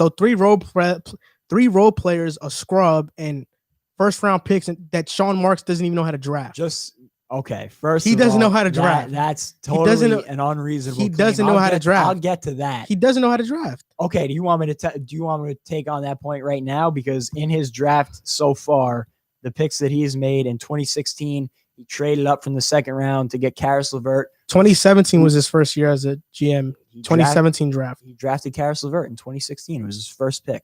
The first pick he made as a GM was Karis LeVert. He traded up to get, maybe it was in 2017 after the 2016 season. Maybe I got my years wrong, but his first pick was Karis LeVert, who, with the injuries that he suffered at Michigan, he fell off a lot of people's draft boards. Originally, before he got hurt, he was being talked about as a lottery pick. They got him at 20, and as of right now, he's tied for 5th in VORP among that draft class. So that was a great pick. In 2017, he traded up to get Jared Allen, or maybe it was 2018, if I'm saying my years incorrectly. This is his draft history. Marcus Page. Where is he now? He's nowhere. Okay.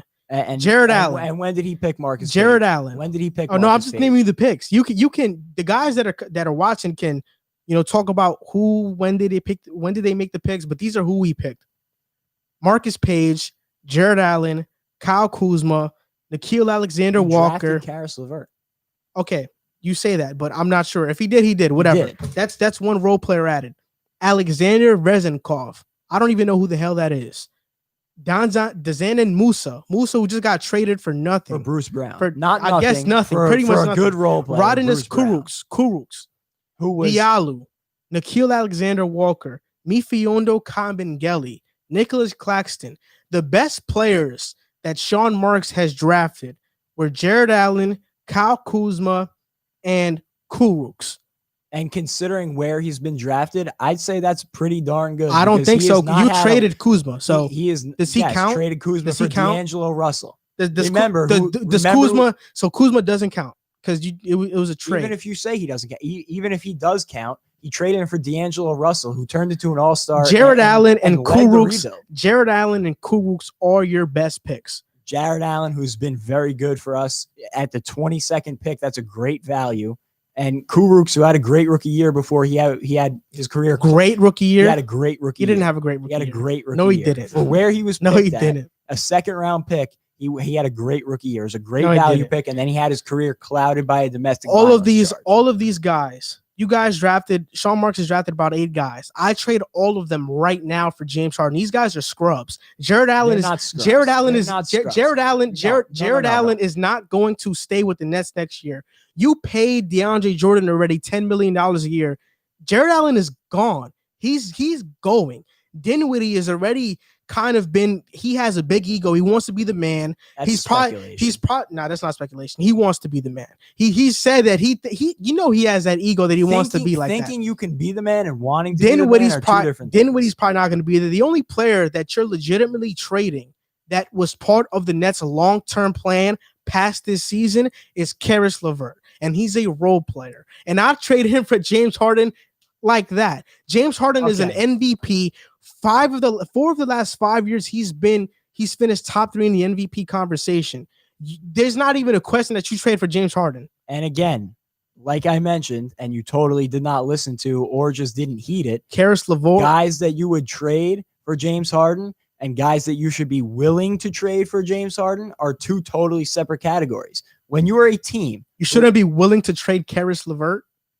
You see, that's your problem with this deal is you're breaking it down into individual pieces, which when you do that, it sounds stupid. But when you look at the entire deal, especially coming off the heels of a rebuild that took a decade because you traded away a franchise worth of picks, you would be stupid to trade away another decade's worth of picks. It doesn't matter. When that doesn't matter. Look at the guys that you have in the building right now. What is the biggest concern about the Nets? Your chemistry. Yes. Because you have. Hold up. No. I'm not holding. You have no chemistry right now. Because I let you speak. Now you got to let me speak.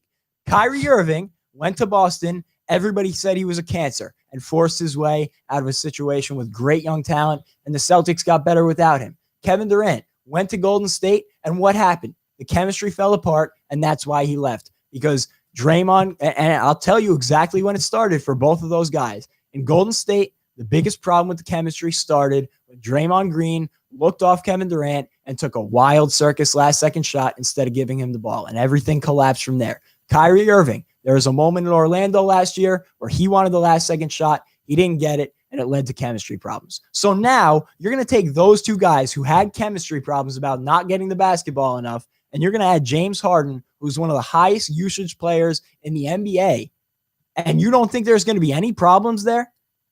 And on top obviously, of that, there's going to be problems. Okay, are you done? Okay, so there's going to be problems. And then what's your solution? But are you done? So Kevin Durant and Kyrie Irving can be gone next year if they want to. They have options. They can be out.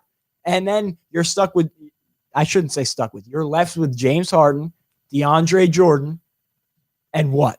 How are you building around that team after that? Because you would be giving up 4 first-round picks, and then probably three pick swaps as well. So you wouldn't be picking again in the lottery or any solid first round pick for a decade. You're done. You made your point. You can redo it if you want. First of all, that Kyrie Irving point, you can talk about how he was so horrible in Boston. I mean, Gordon Hayward just declined an option for $34 million a year. So I've been the first guy to defend Kyrie Irving. So obviously it wasn't all Kyrie in Boston, right? I've been the guy to say that.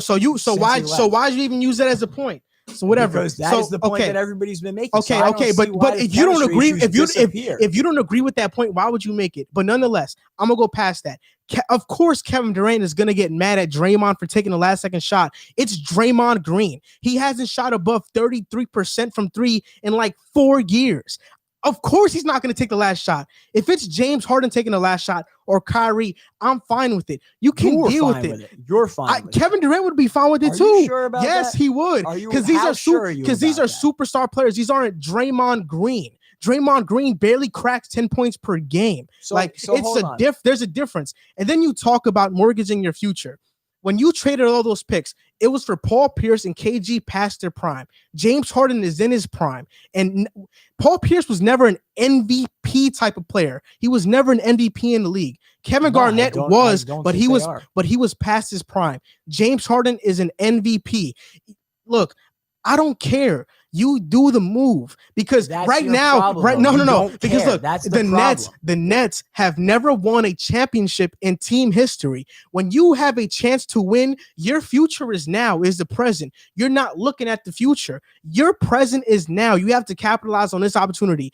Answer me this question: yes or no? Does James Harden make the Nets a better team than with LeVert, Allen, and Dinwiddie? It's ridiculous to say answer that yes or no because how is it ridiculous? Yes or no? Because does James Harden make the Nets better? Right now, slightly yes, but he you does. also need to consider. So do the move. What was one of the biggest problems we were just talking about with the Bucks? Their what?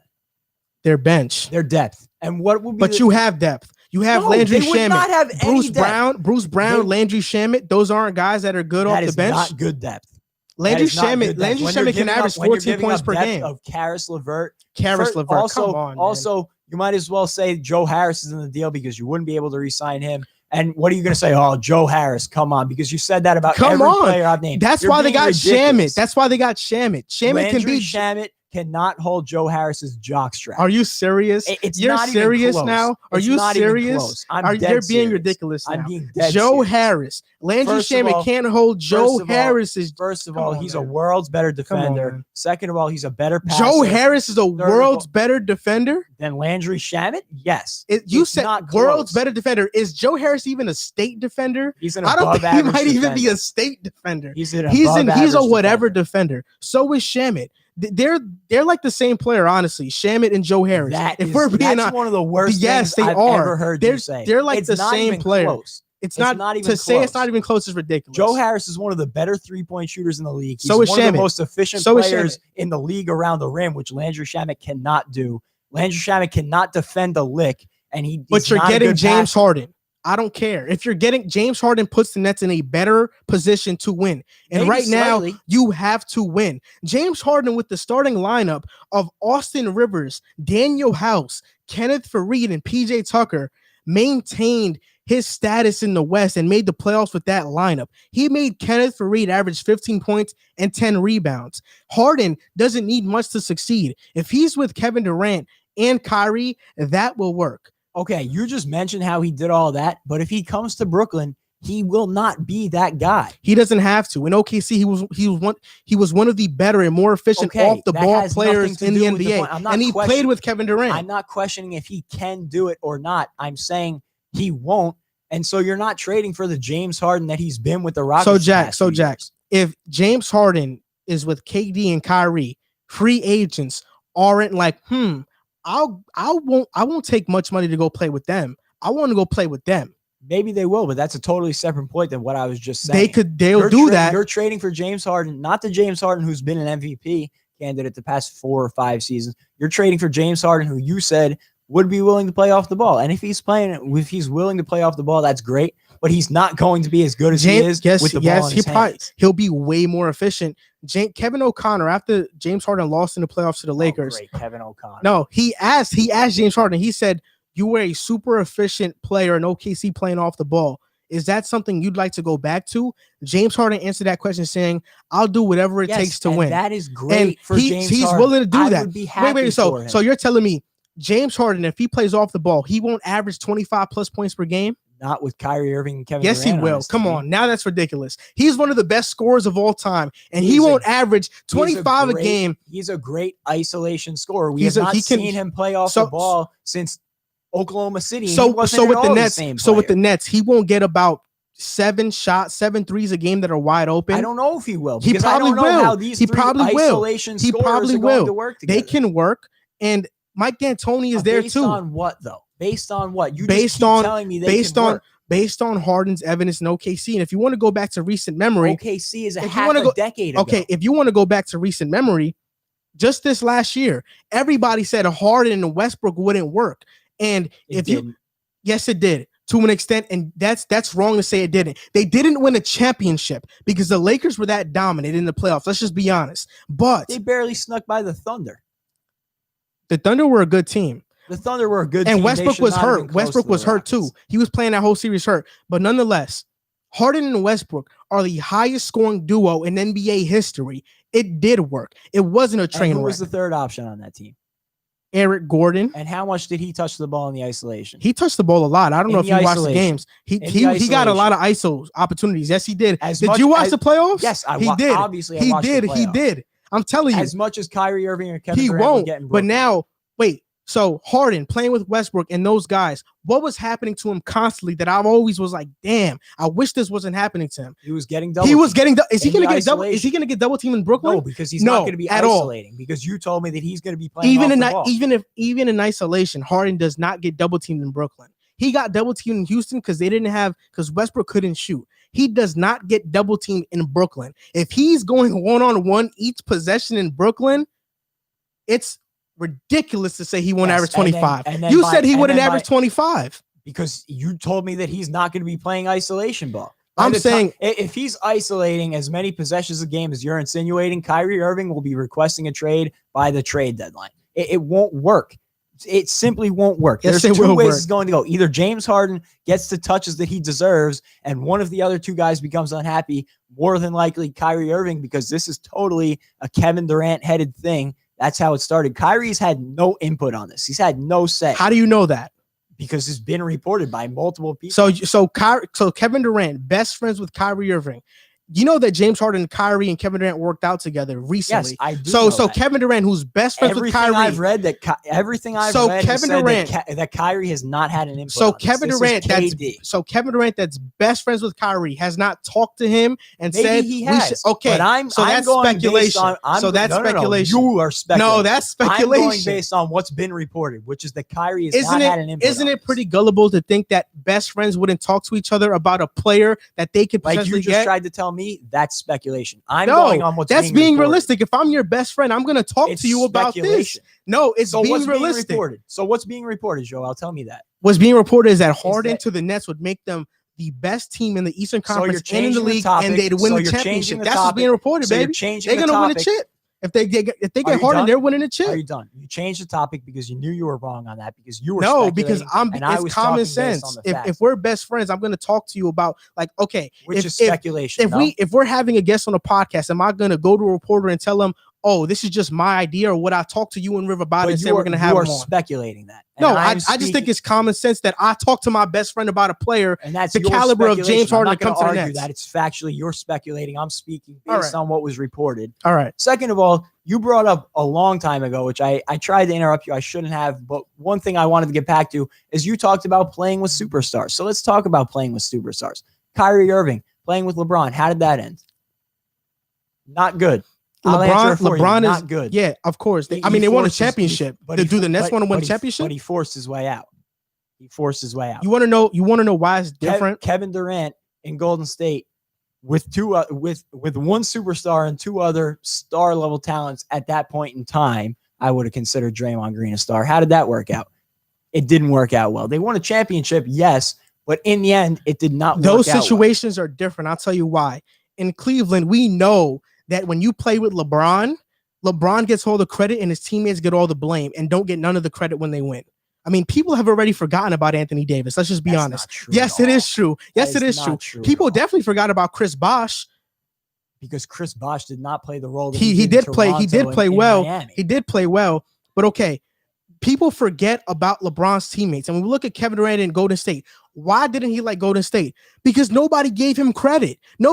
People are still putting asterisks next to Kevin Durant's rings now. And you think that they're going to get credit if James Harden comes to Brooklyn? Brooklyn is not Golden State. Golden State was a juggernaut. For Draymond Green, that's defensive player. What you're telling me Brooklyn's going to be. If he's they were a big three, but they're not a. Golden State was a big four. That's different. And Kevin Durant lost to them in 7. That's different. I can't believe that you think that people will give them credit for a championship if they win, because they'll get ridiculed the same way Golden State did when they won the championship. Nah, because everybody's going to look at it as 73 win Golden State team versus what seed were the Nets again? 8th or 7th seed?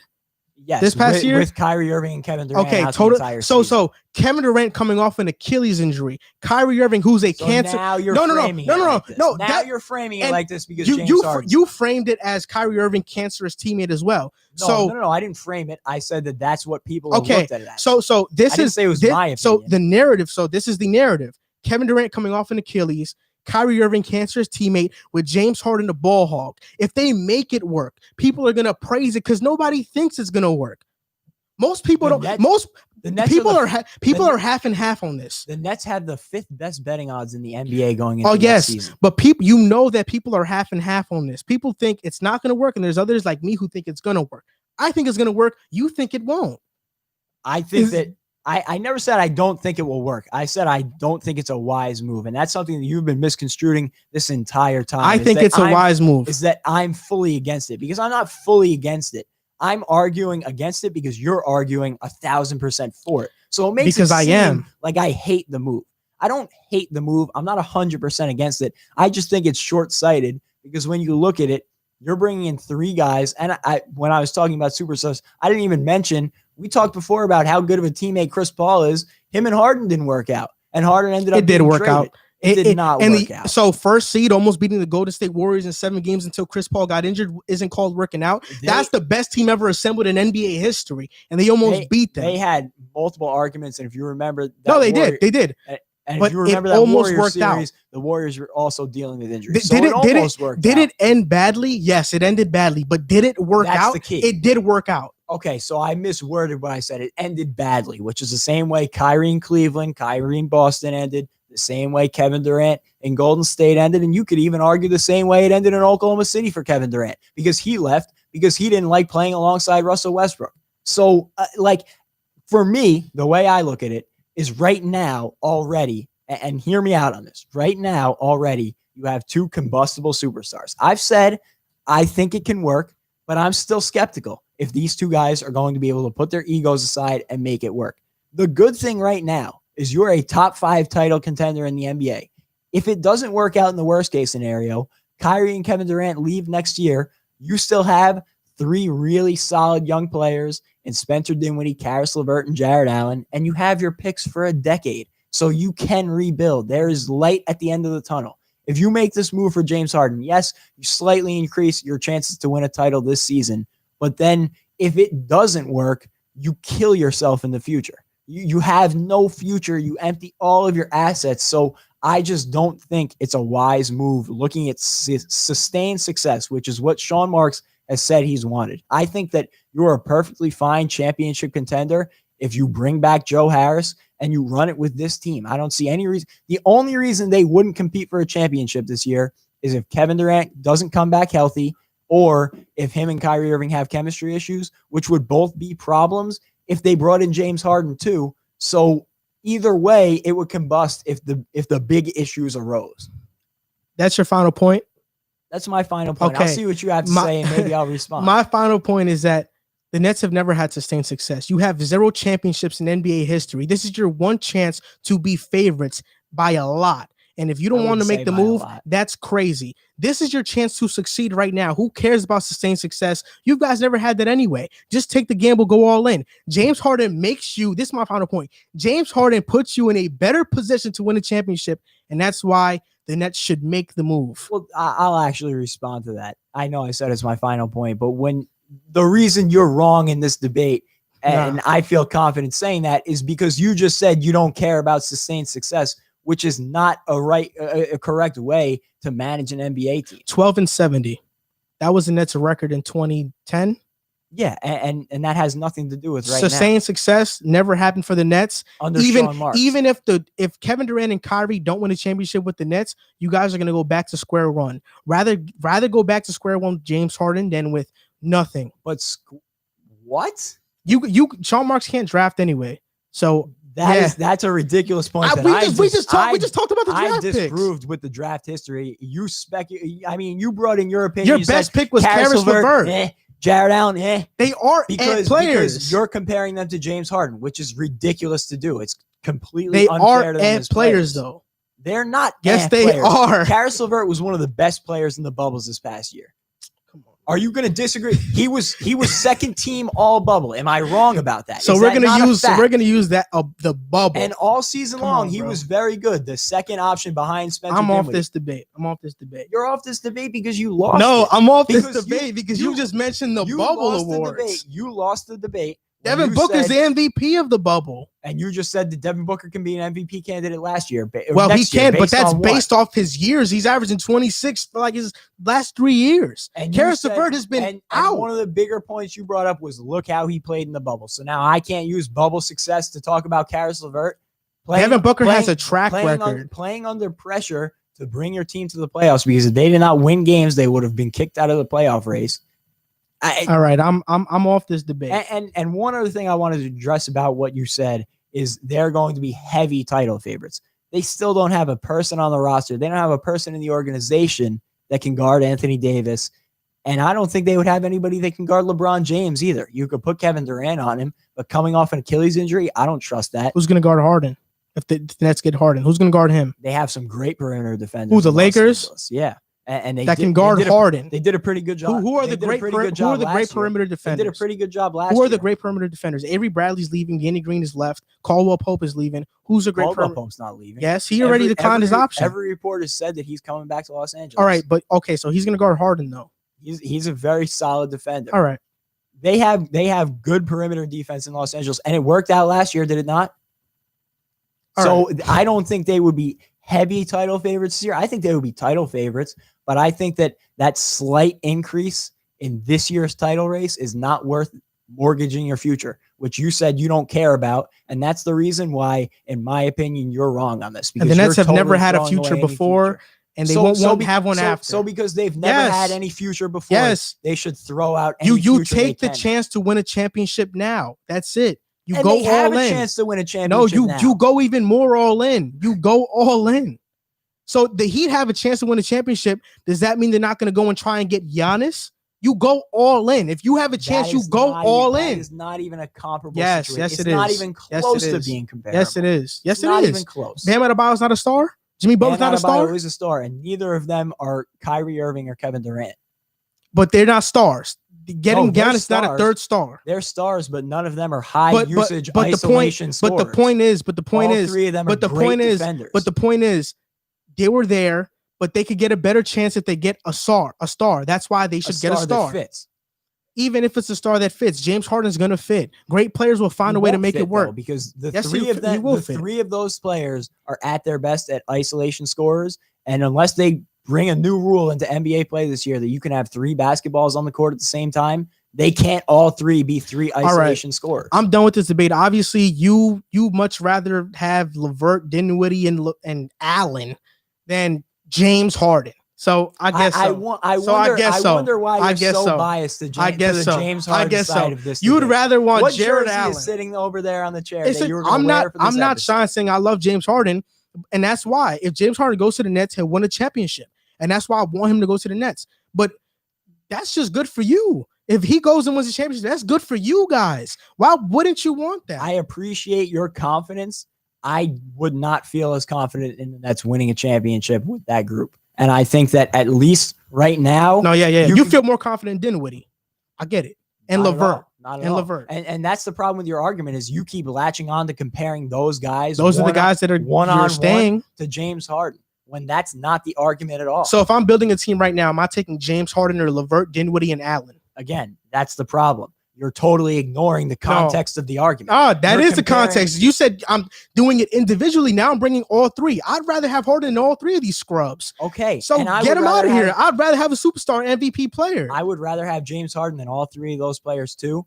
But in the context which you're blatantly 4 first-round picks, right? 4 first-round picks and probably 3 pick swaps on top of that, along with 3 good young talents. Yes, that cripples your future if the 3 combustible superstars that you're bringing in don't work out. And it would be a bad bet. It would be like winning $100,000 in Vegas and throwing $90,000 back on the table. It's just not a smart bet. But the Nets would win the championship with Harden. Maybe. And that's a fact. They would. And that's a fact. It's not a fact. Yes, it is a fact. Guaranteed. Yes, it is a fact. There's nothing guaranteed in the league. You know just as well as I do there's nothing guaranteed in the league. Look at the Clippers last year. The Clippers were heavy favorites to win a championship last year. And what happened? Their chemistry crumbled. And in the biggest moment of their season in Game 7, they couldn't hit the broadside of a barn. And now what is the discussion?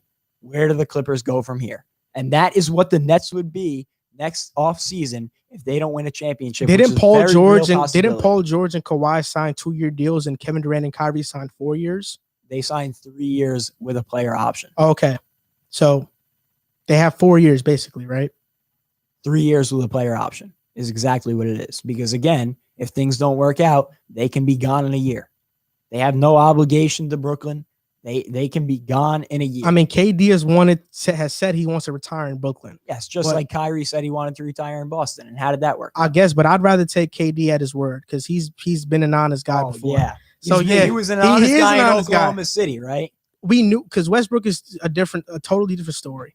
Whatever, I'm off this debate. If you guys want to comment who won the debate, I know it was me, but you guys want to comment, should the Nets trade for James Harden? Yes or no? So this does it for this episode of the Pick a Side Podcast. If you guys want to, you can follow us on TikTok and Instagram at Pick a Side Podcast. And of course, if you haven't subscribed already, subscribe to our channel. And see you guys next time. So now we're going to start taking callers. So you guys can call me and then it'll pop up on my device that I have right there. Actually, Hamza, can you pass me those headphones right there? Yeah, no, the white ones. And just connect them to the there's something that says 1. So we're taking in callers right now. So you guys can call us at the number that you see on the screen and I'll answer.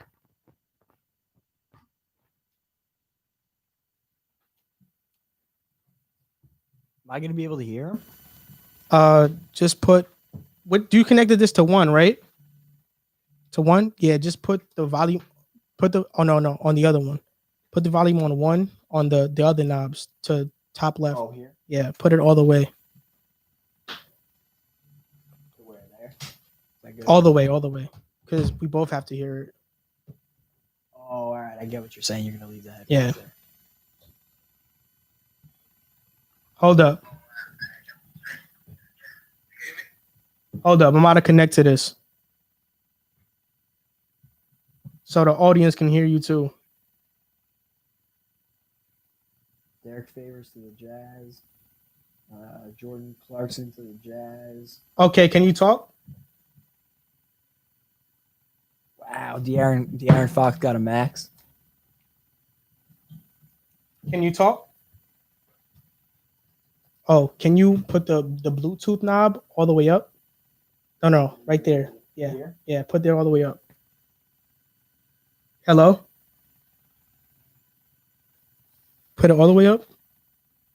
Hello? Let me see if I can hear him. This is our first time doing this. All right, can you talk? Can you guys hear anybody on the call?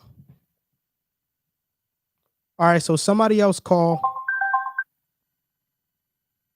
This is Riv calling right now.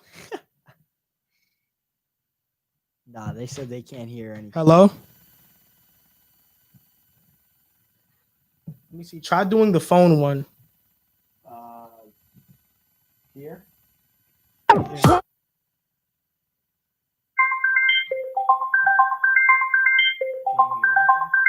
I'm connecting to it right now. I don't want to turn it up too loud. Nah, that's good right there. Headphone volume.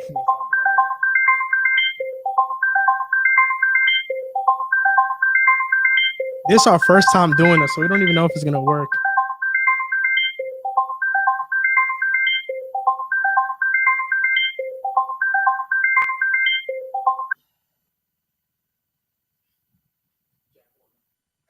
Thank you.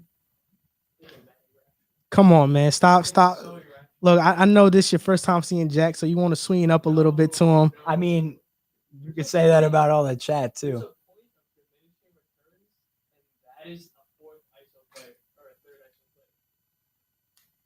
I'm trying to connect this roadcaster to the Bluetooth, but for some reason it's not like working. Maybe it needs to be on like hello? All right, I think we can hear you now. Hey, what's up, man?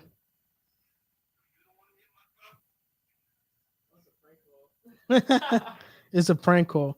So if you guys are gonna call in, you guys can't curse because then we might get demonetized. So if you guys call in with any BS like prank call in or you guys curse, then we're just gonna hang up on you. We can barely hear. Yeah, they can't hear. That was coming through the phone. Yeah, I wonder why they can't hear.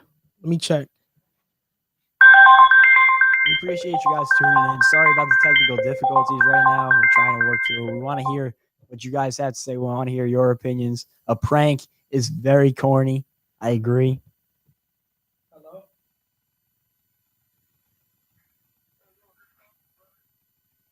Hey, what's up, man? Hold up. Can you talk right now? So he showed me the episode where you were talking trash about Josh Allen. Yeah, There we I think we just got want you, to man. know, did you have the same thoughts about Josh Allen? Nice. So the episode where I was talking trash about Josh Allen. Okay, what do you have to say about that? I'm a Bills fan. He's a Packers fan. Man, that was kind of disrespectful to Josh Allen. He's going to win the MVP. You think you Josh think Allen is winning the He's an MVP? MVP. I think He you're, is going I think to you're win the ridiculous MVP. to say that. He will win the MVP, bro. Trust me. Are you sure about that? I mean, positive. Look, I know you're a Bills fan, but you shouldn't put all your hopes in Josh Allen. You guys just lost to the Cardinals. And Aaron, I mean, just ask your brother. That's the Aaron lucky Rodgers. Hail Mary. Aaron Rodgers is better than Josh Allen. No, he's not. I mean, He definitely is. guys, put in the chat. Do you think Josh Allen will win MVP or no? Watch everybody say He no. will win MVP. I think that I'll say this. I think that Josh Allen is having a great season. He definitely proved me wrong from the start of the year because I was skeptical about him, and he's improved a lot as a passer and as a player in general. But I think that little stretch against teams that they should have been blown out, like the Jets and the Patriots, where he kind of underperformed, really hurt his MVP candidacy. I don't think that unless Patrick Mahomes really falls off, there's any way he catches Patrick Mahomes at this point. And I think that there's a couple other guys you could make a case for ahead of him. But I think he's put himself in the discussion this year, which has been really impressive. Joel, Sergio says that Devontae Adams is going to win MVP. A wide receivers never won MVP, and Sergio has to stop being delusional. But we're going to let you guys get your last thoughts off, and then we're going to take in another caller. We're going to take in about like 3 more callers until we end the show. So what do you want to say? What's the final thing you want to say? Josh Allen for MVP. All right. We'll see you next time. Thank you for calling. Okay. Whoever else wants to call, we're going to take in like 3 more callers, and then we're going to end the live stream. Bills are going to fold in the playoffs. I also think the Bills are going to fold in the playoffs. Yeah. Yeah, I can hear you right now. You can hear me? Yeah. Oh, okay, good. So what's up, man? Thank you for calling. Oh, what's up, man? I don't know if you know me, but this is Leo for the other video, the draft video. The draft video. You're going to have to remind me which draft video. The one just happened Wednesday. Oh, Live okay, stream. okay. What's your name again? Leo. Oh, yeah, okay. Leo, You were yeah. here like the whole time on Wednesday. Yeah, we know. Yeah. I was here the whole time the draft video about your review and your pick. Well, first of all, thank you very much for sticking with us because I had a hard time sticking with the draft myself. So for you to stick with us, we really appreciate that. Yeah, the NBA Thanks for draft having is us. long for one day, but it's not like the NFL, which is 3 different days. Yeah. Yeah, for real. So My question, what's your say what? question? my question was, are you sure about James Harden fitting with the Brooklyn Nets? Because I'm from Houston, even though I'm a Lakers fan, but I'm from Houston. I see James Harden play, but I wasn't too sure how he fit with Brooklyn Nets. I think he fits with the Nets because when you have 3 great players that want to make it work, they find a way to make it fit. And I think Kevin Durant, he's easier to fit with than Kyrie Irving. I think Kyrie Irving is the one that we have to worry about. But if James Harden was able to fit with Russell Westbrook, I think he can fit with Kyrie Irving. That's a much easier fit. totally different stage of their career, though. If you didn't gather from the last segment, I disagree with Joel on this matter, but that's my biggest concern is fit because, I feel like if you're trading for James Harden and he's taking that backseat role, I definitely think he can do that. There's no doubt he can be a spot-up shooter, but I just feel like if you're only going to get that production out of him, it's not worth everything that you're trading for. So, and if he does continue to be that isolation scorer, then, I feel like either Kevin Durant or Kyrie Irving is going to get upset and it's going to be a mistake. My main issue with James Harden is he all in for all ball, playing off ball on offense and defense? Defense, I'm not surprised about it. Off ball, I'm concerned because it's different where you was in OKC than now. Yeah, that's a legitimate point. I can't argue that. But I also think that Harden is a better defender than Karis LeVert right now. Like people like to talk about Harden's defense. I don't think so. People like to talk about Harden's defense, but last year he was second in the league in deflections. This year he led the league in most steals. So I think Harden's defense has gone pretty overrated so far. Like in 2015, it was horrible, but right now he's a pretty good defender. So I think that it would honestly make sense for the Nets to make the trade. If you did trade for him, I want to know what's your plan for this. What's the plan for the Brooklyn Nets future if it didn't work out? Look, you go back to your old days, but I think that with Harden, KD, and Kyrie, the Nets are going to have at least 3 to 4 years to get it right. Well, he said, and maybe I'm misconstruing your question here, but he said if it doesn't work out, and I would imagine if it doesn't work out, Kyrie and Kevin Durant will not opt in to their contracts, so you will be left with just James Harden. And just James Harden is a playoff appearance. I believe that. Well, James Harden.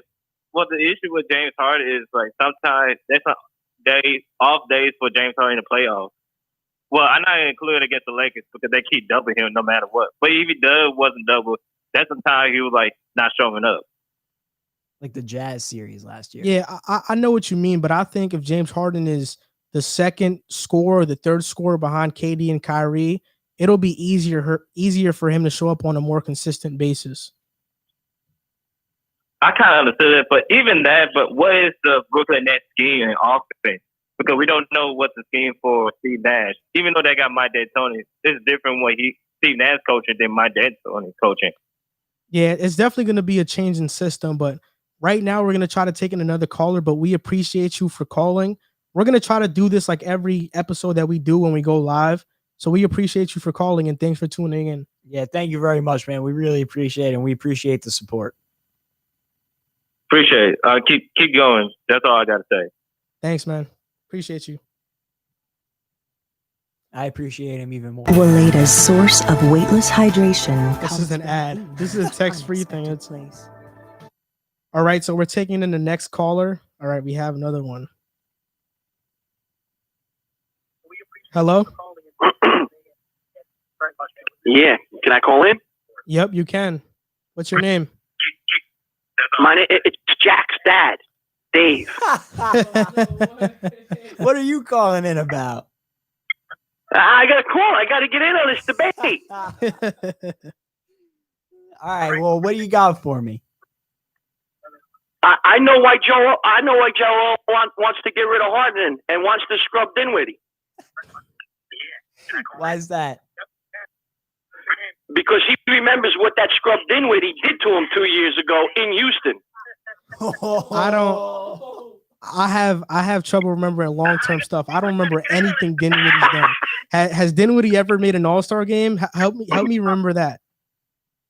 Hey, listen, Harden's Harden, and he's a great entertainer, and he's going to score a lot of points, and he's going to make the playoffs.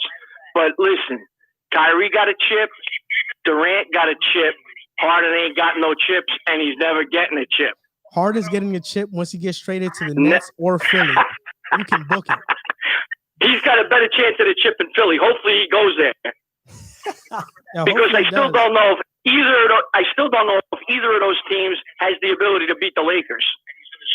That was one of my biggest points. Is I don't think that, with this deal, it makes them substantially better than the Lakers. Just because Anthony Davis is who he is, who's guarding him.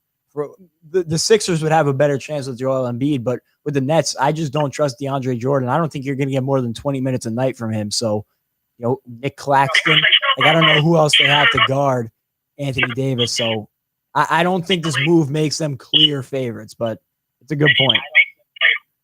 Guys, listen, I don't want to take up too much of your time. I just want to let you know I think you guys are doing a great job. The debate was great. The Harden debate was great. It was like Stephen A. and Max Kellerman. I loved it. Have a great night.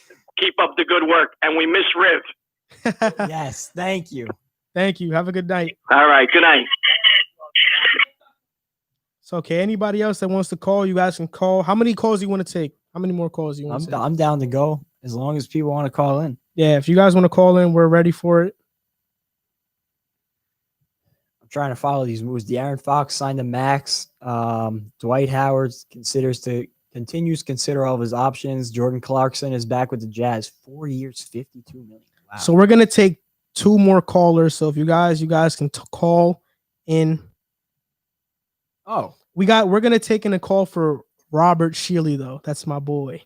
He wants to call in. He tried earlier. We couldn't get it hooked up. Dwight is supposedly going back to the Lakers. Oh, that's a good move. Yeah. Hello? Hello? Yeah, we can hear you. Oh, all right. Yeah. This was more directed towards your co-host, but I just wanted to ask him, what does he think that Kyrie does better than James Harden? Specifically. Listen, I never said that Kyrie is a better player than James. You said Kyrie versus James Harden? No, but what aspect of the ball? Because every time you talked about it, you were like, James Harden has to be the third option. James Harden has to be off ball. But I'm like, why? I don't mean, maybe it was misconstrued. I don't mean that as saying Kyrie Irving is better than James Harden because he's not. Anybody who says to you that he is wrong, and I'm one of the biggest Kyrie Irving fans there is.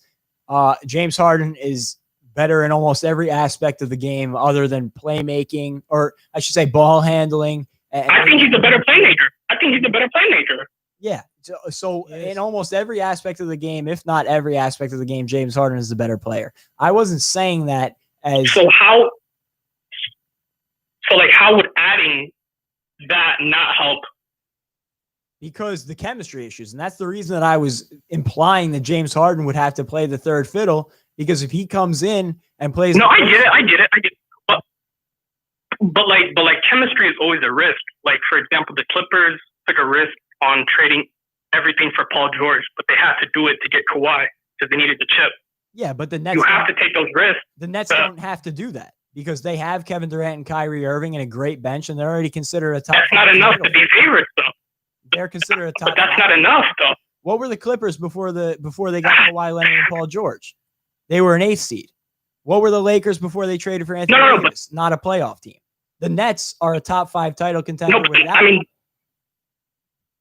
the Nets are a seed too, though. But you're just going off what you think they're going to do when they're healthy. Well, without Kyrie Irving, in reality, they're only an 8 seed too. Exactly. You and I both. Just like the Clippers were a seed without. No. But the Clippers were a seed without Kawhi and Paul George. Yes. But they took the risk because they had to for a chip. That's what you're supposed to do.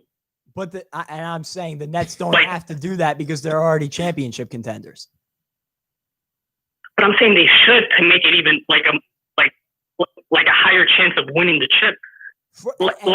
Teams like the Lakers and the Spurs that have 10 years of dominance. That doesn't happen. That's super rare. Well, you're just supposed to do whatever you can to try to get one chip. Well, you know where Sean Marks came from, right? Huh? Before Sean Marks was with the Nets, he was with the San Antonio Spurs. So that is the vision that he's had building this team. It's helped him build the team to what they are right now. And that is why he said the other day he wants sustainable success. And that's the way you should build a franchise in the NBA. I don't think it's smart, especially when you have a championship contender, to give away so many future assets for what would make it a slightly better chance at a championship. James Harden is great. But this is the thing about assets. This is the thing about assets and picks. They don't always pan out. But you have a guy who's an MVP, a bona fide superstar that averages 30 and 10, that plays defense, that can shoot from anywhere on the court, and you don't want to add him? That's crazy to me. I never said I don't want to add him. And like I said to Joel at the end of our debate, you were sounding really reluctant. But you were sounding really reluctant about adding him. well, yeah, like I said, because Joel was 100% for it. So, I had to play the other side of the debate. So Joel being 100% for it made it sound like I was more against it than I was. If they get James Harden, they'll be a top title contender. There's no question about it. But the same issues that present. Okay. I'm gonna ask you. Do you think if they get James Harden, are they higher up in your title contender list, or are they lower? Like if they don't get him, they're obviously higher if they get him, but there's only so much room for them to go because they're so simple. I'm sorry, but that's the argument, though. Yes, and I don't. That's the end of the argument. Then you just said with James Harden. It's not the end of the argument, though, because this isn't NBA 2K season mode. You don't get to turn off the Xbox at the end of the season and call it quits and come back tomorrow and redo it. You have to worry about the next 5 to 10 years. I just think it's just, it's rare to win a chip. Like, for example, like Raptors fans, like I was in Toronto when they won that chip. Dude, they're going to live off that chip for like another 20 years. Like, they're going to be happy for that chip for another 20, 10, you know what I mean? Because it's a chip and they won it. And that's a totally fair point. But even the Raptors, when you look at it, that deal, they gave up DeMar DeRozan and one first round pick, if I'm not mistaken. So they still had Fred VanVleet, Pascal Siakam, OG Anunoby, Kyle Lowry. Bro. DeMar DeRozan was the whole soul of Toronto, though. Like he was huge. Like, that's true. That's true. Sorry to just interrupt, but we've been on this call for like 5 minutes. We want to get somebody else a chance to call in, but we appreciate no problem. I got you. And this was a great conversation. But you made very good points. I give you credit, and I appreciate the call. So we'll definitely. No problem, man. Thank y'all. Keep up all the good work, man. Thank you. Definitely look forward to you calling back again, and we appreciate you for watching. No problem. Thank you, man. Peace. You looking for a cute girl? He came in with some really good points. He made me work. I'm not gonna lie. Jack had to come in prepared. All right, so we're taking in 2 more callers, and then we're gonna end the live stream.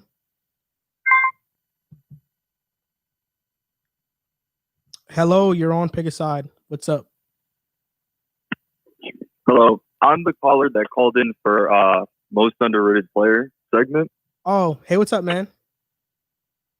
What's up? So I'm gonna agree with Jack on this one. I think Harden definitely, while you may think he will fit, I just don't see it, man. Like, I understand that you were saying that a Golden State was a big 4, but if you take into account just how good James Harden is, it's basically a big 4. Him and KD are 2 top 4 players, so I just really don't understand it. I think it's going to work because Kevin Durant wants this move to happen. I feel like when you want something to happen, you try to make it work even more.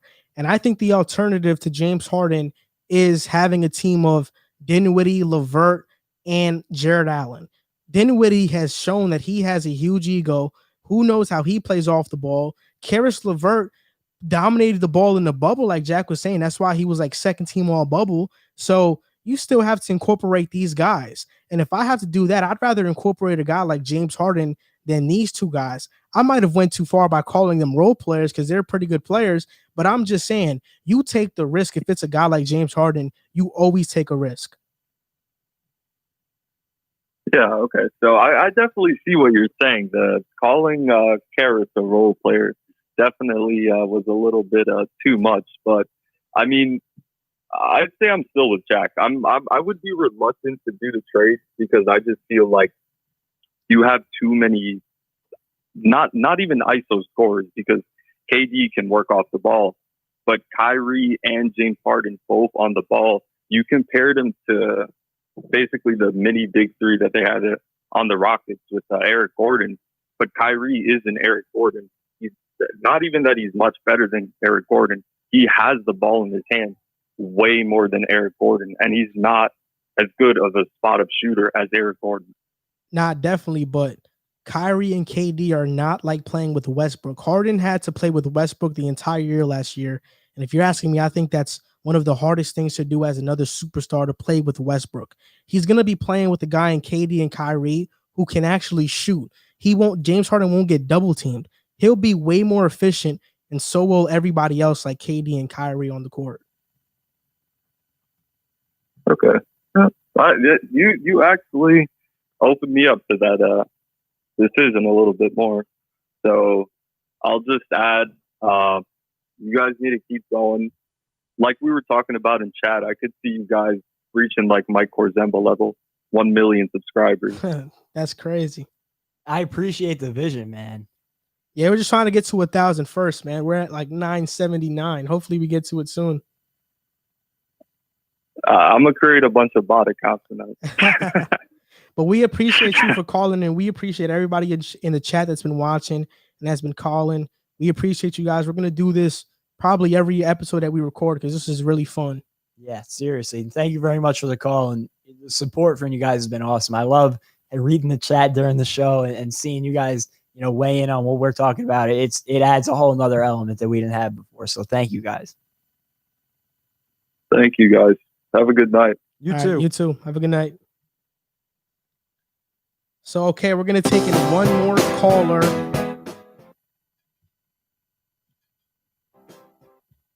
Y'all got my shout out. We appreciate it. I don't know if you're talking about like you're giving us a shout out or you gave us a shout out. Yeah, so Rob, call because we're going to take your call. Thank you guys. We appreciate you.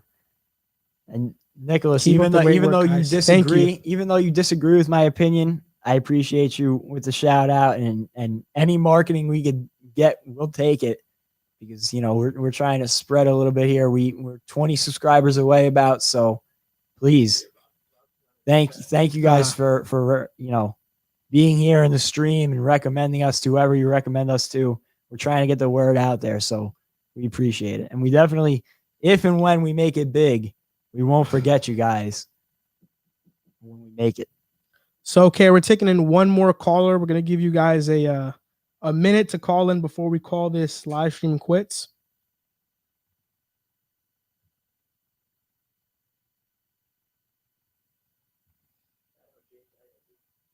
Facts. I think I'm facing him in like a fantasy league. So, okay, at 8:06, we're going to not take a call no more. So if you guys want to call, the phone number is on the screen. See who calls, man. Who's going to be our last caller? And just to let you guys know, don't save the contact of this number. This number is going to be changing. It's not going to be the same. I'm using a text-free app, so this number changes. It's not going to be the same. So you guys save this contact and try to call it again. It's going to be an error. Also, we have a minute here before, hopefully we get a call. Any ESPN fantasy owners, it's my little fantasy tip of the week for you. Taysom Hill still qualifies as a tight end. So go and pick him up. He will be the highest scoring tight end this week because you get his passing statistics too. So unless you have crazy. Travis Kelce, pick up Taysom Hill and put him at tight end because it's the big brain moves. I think so.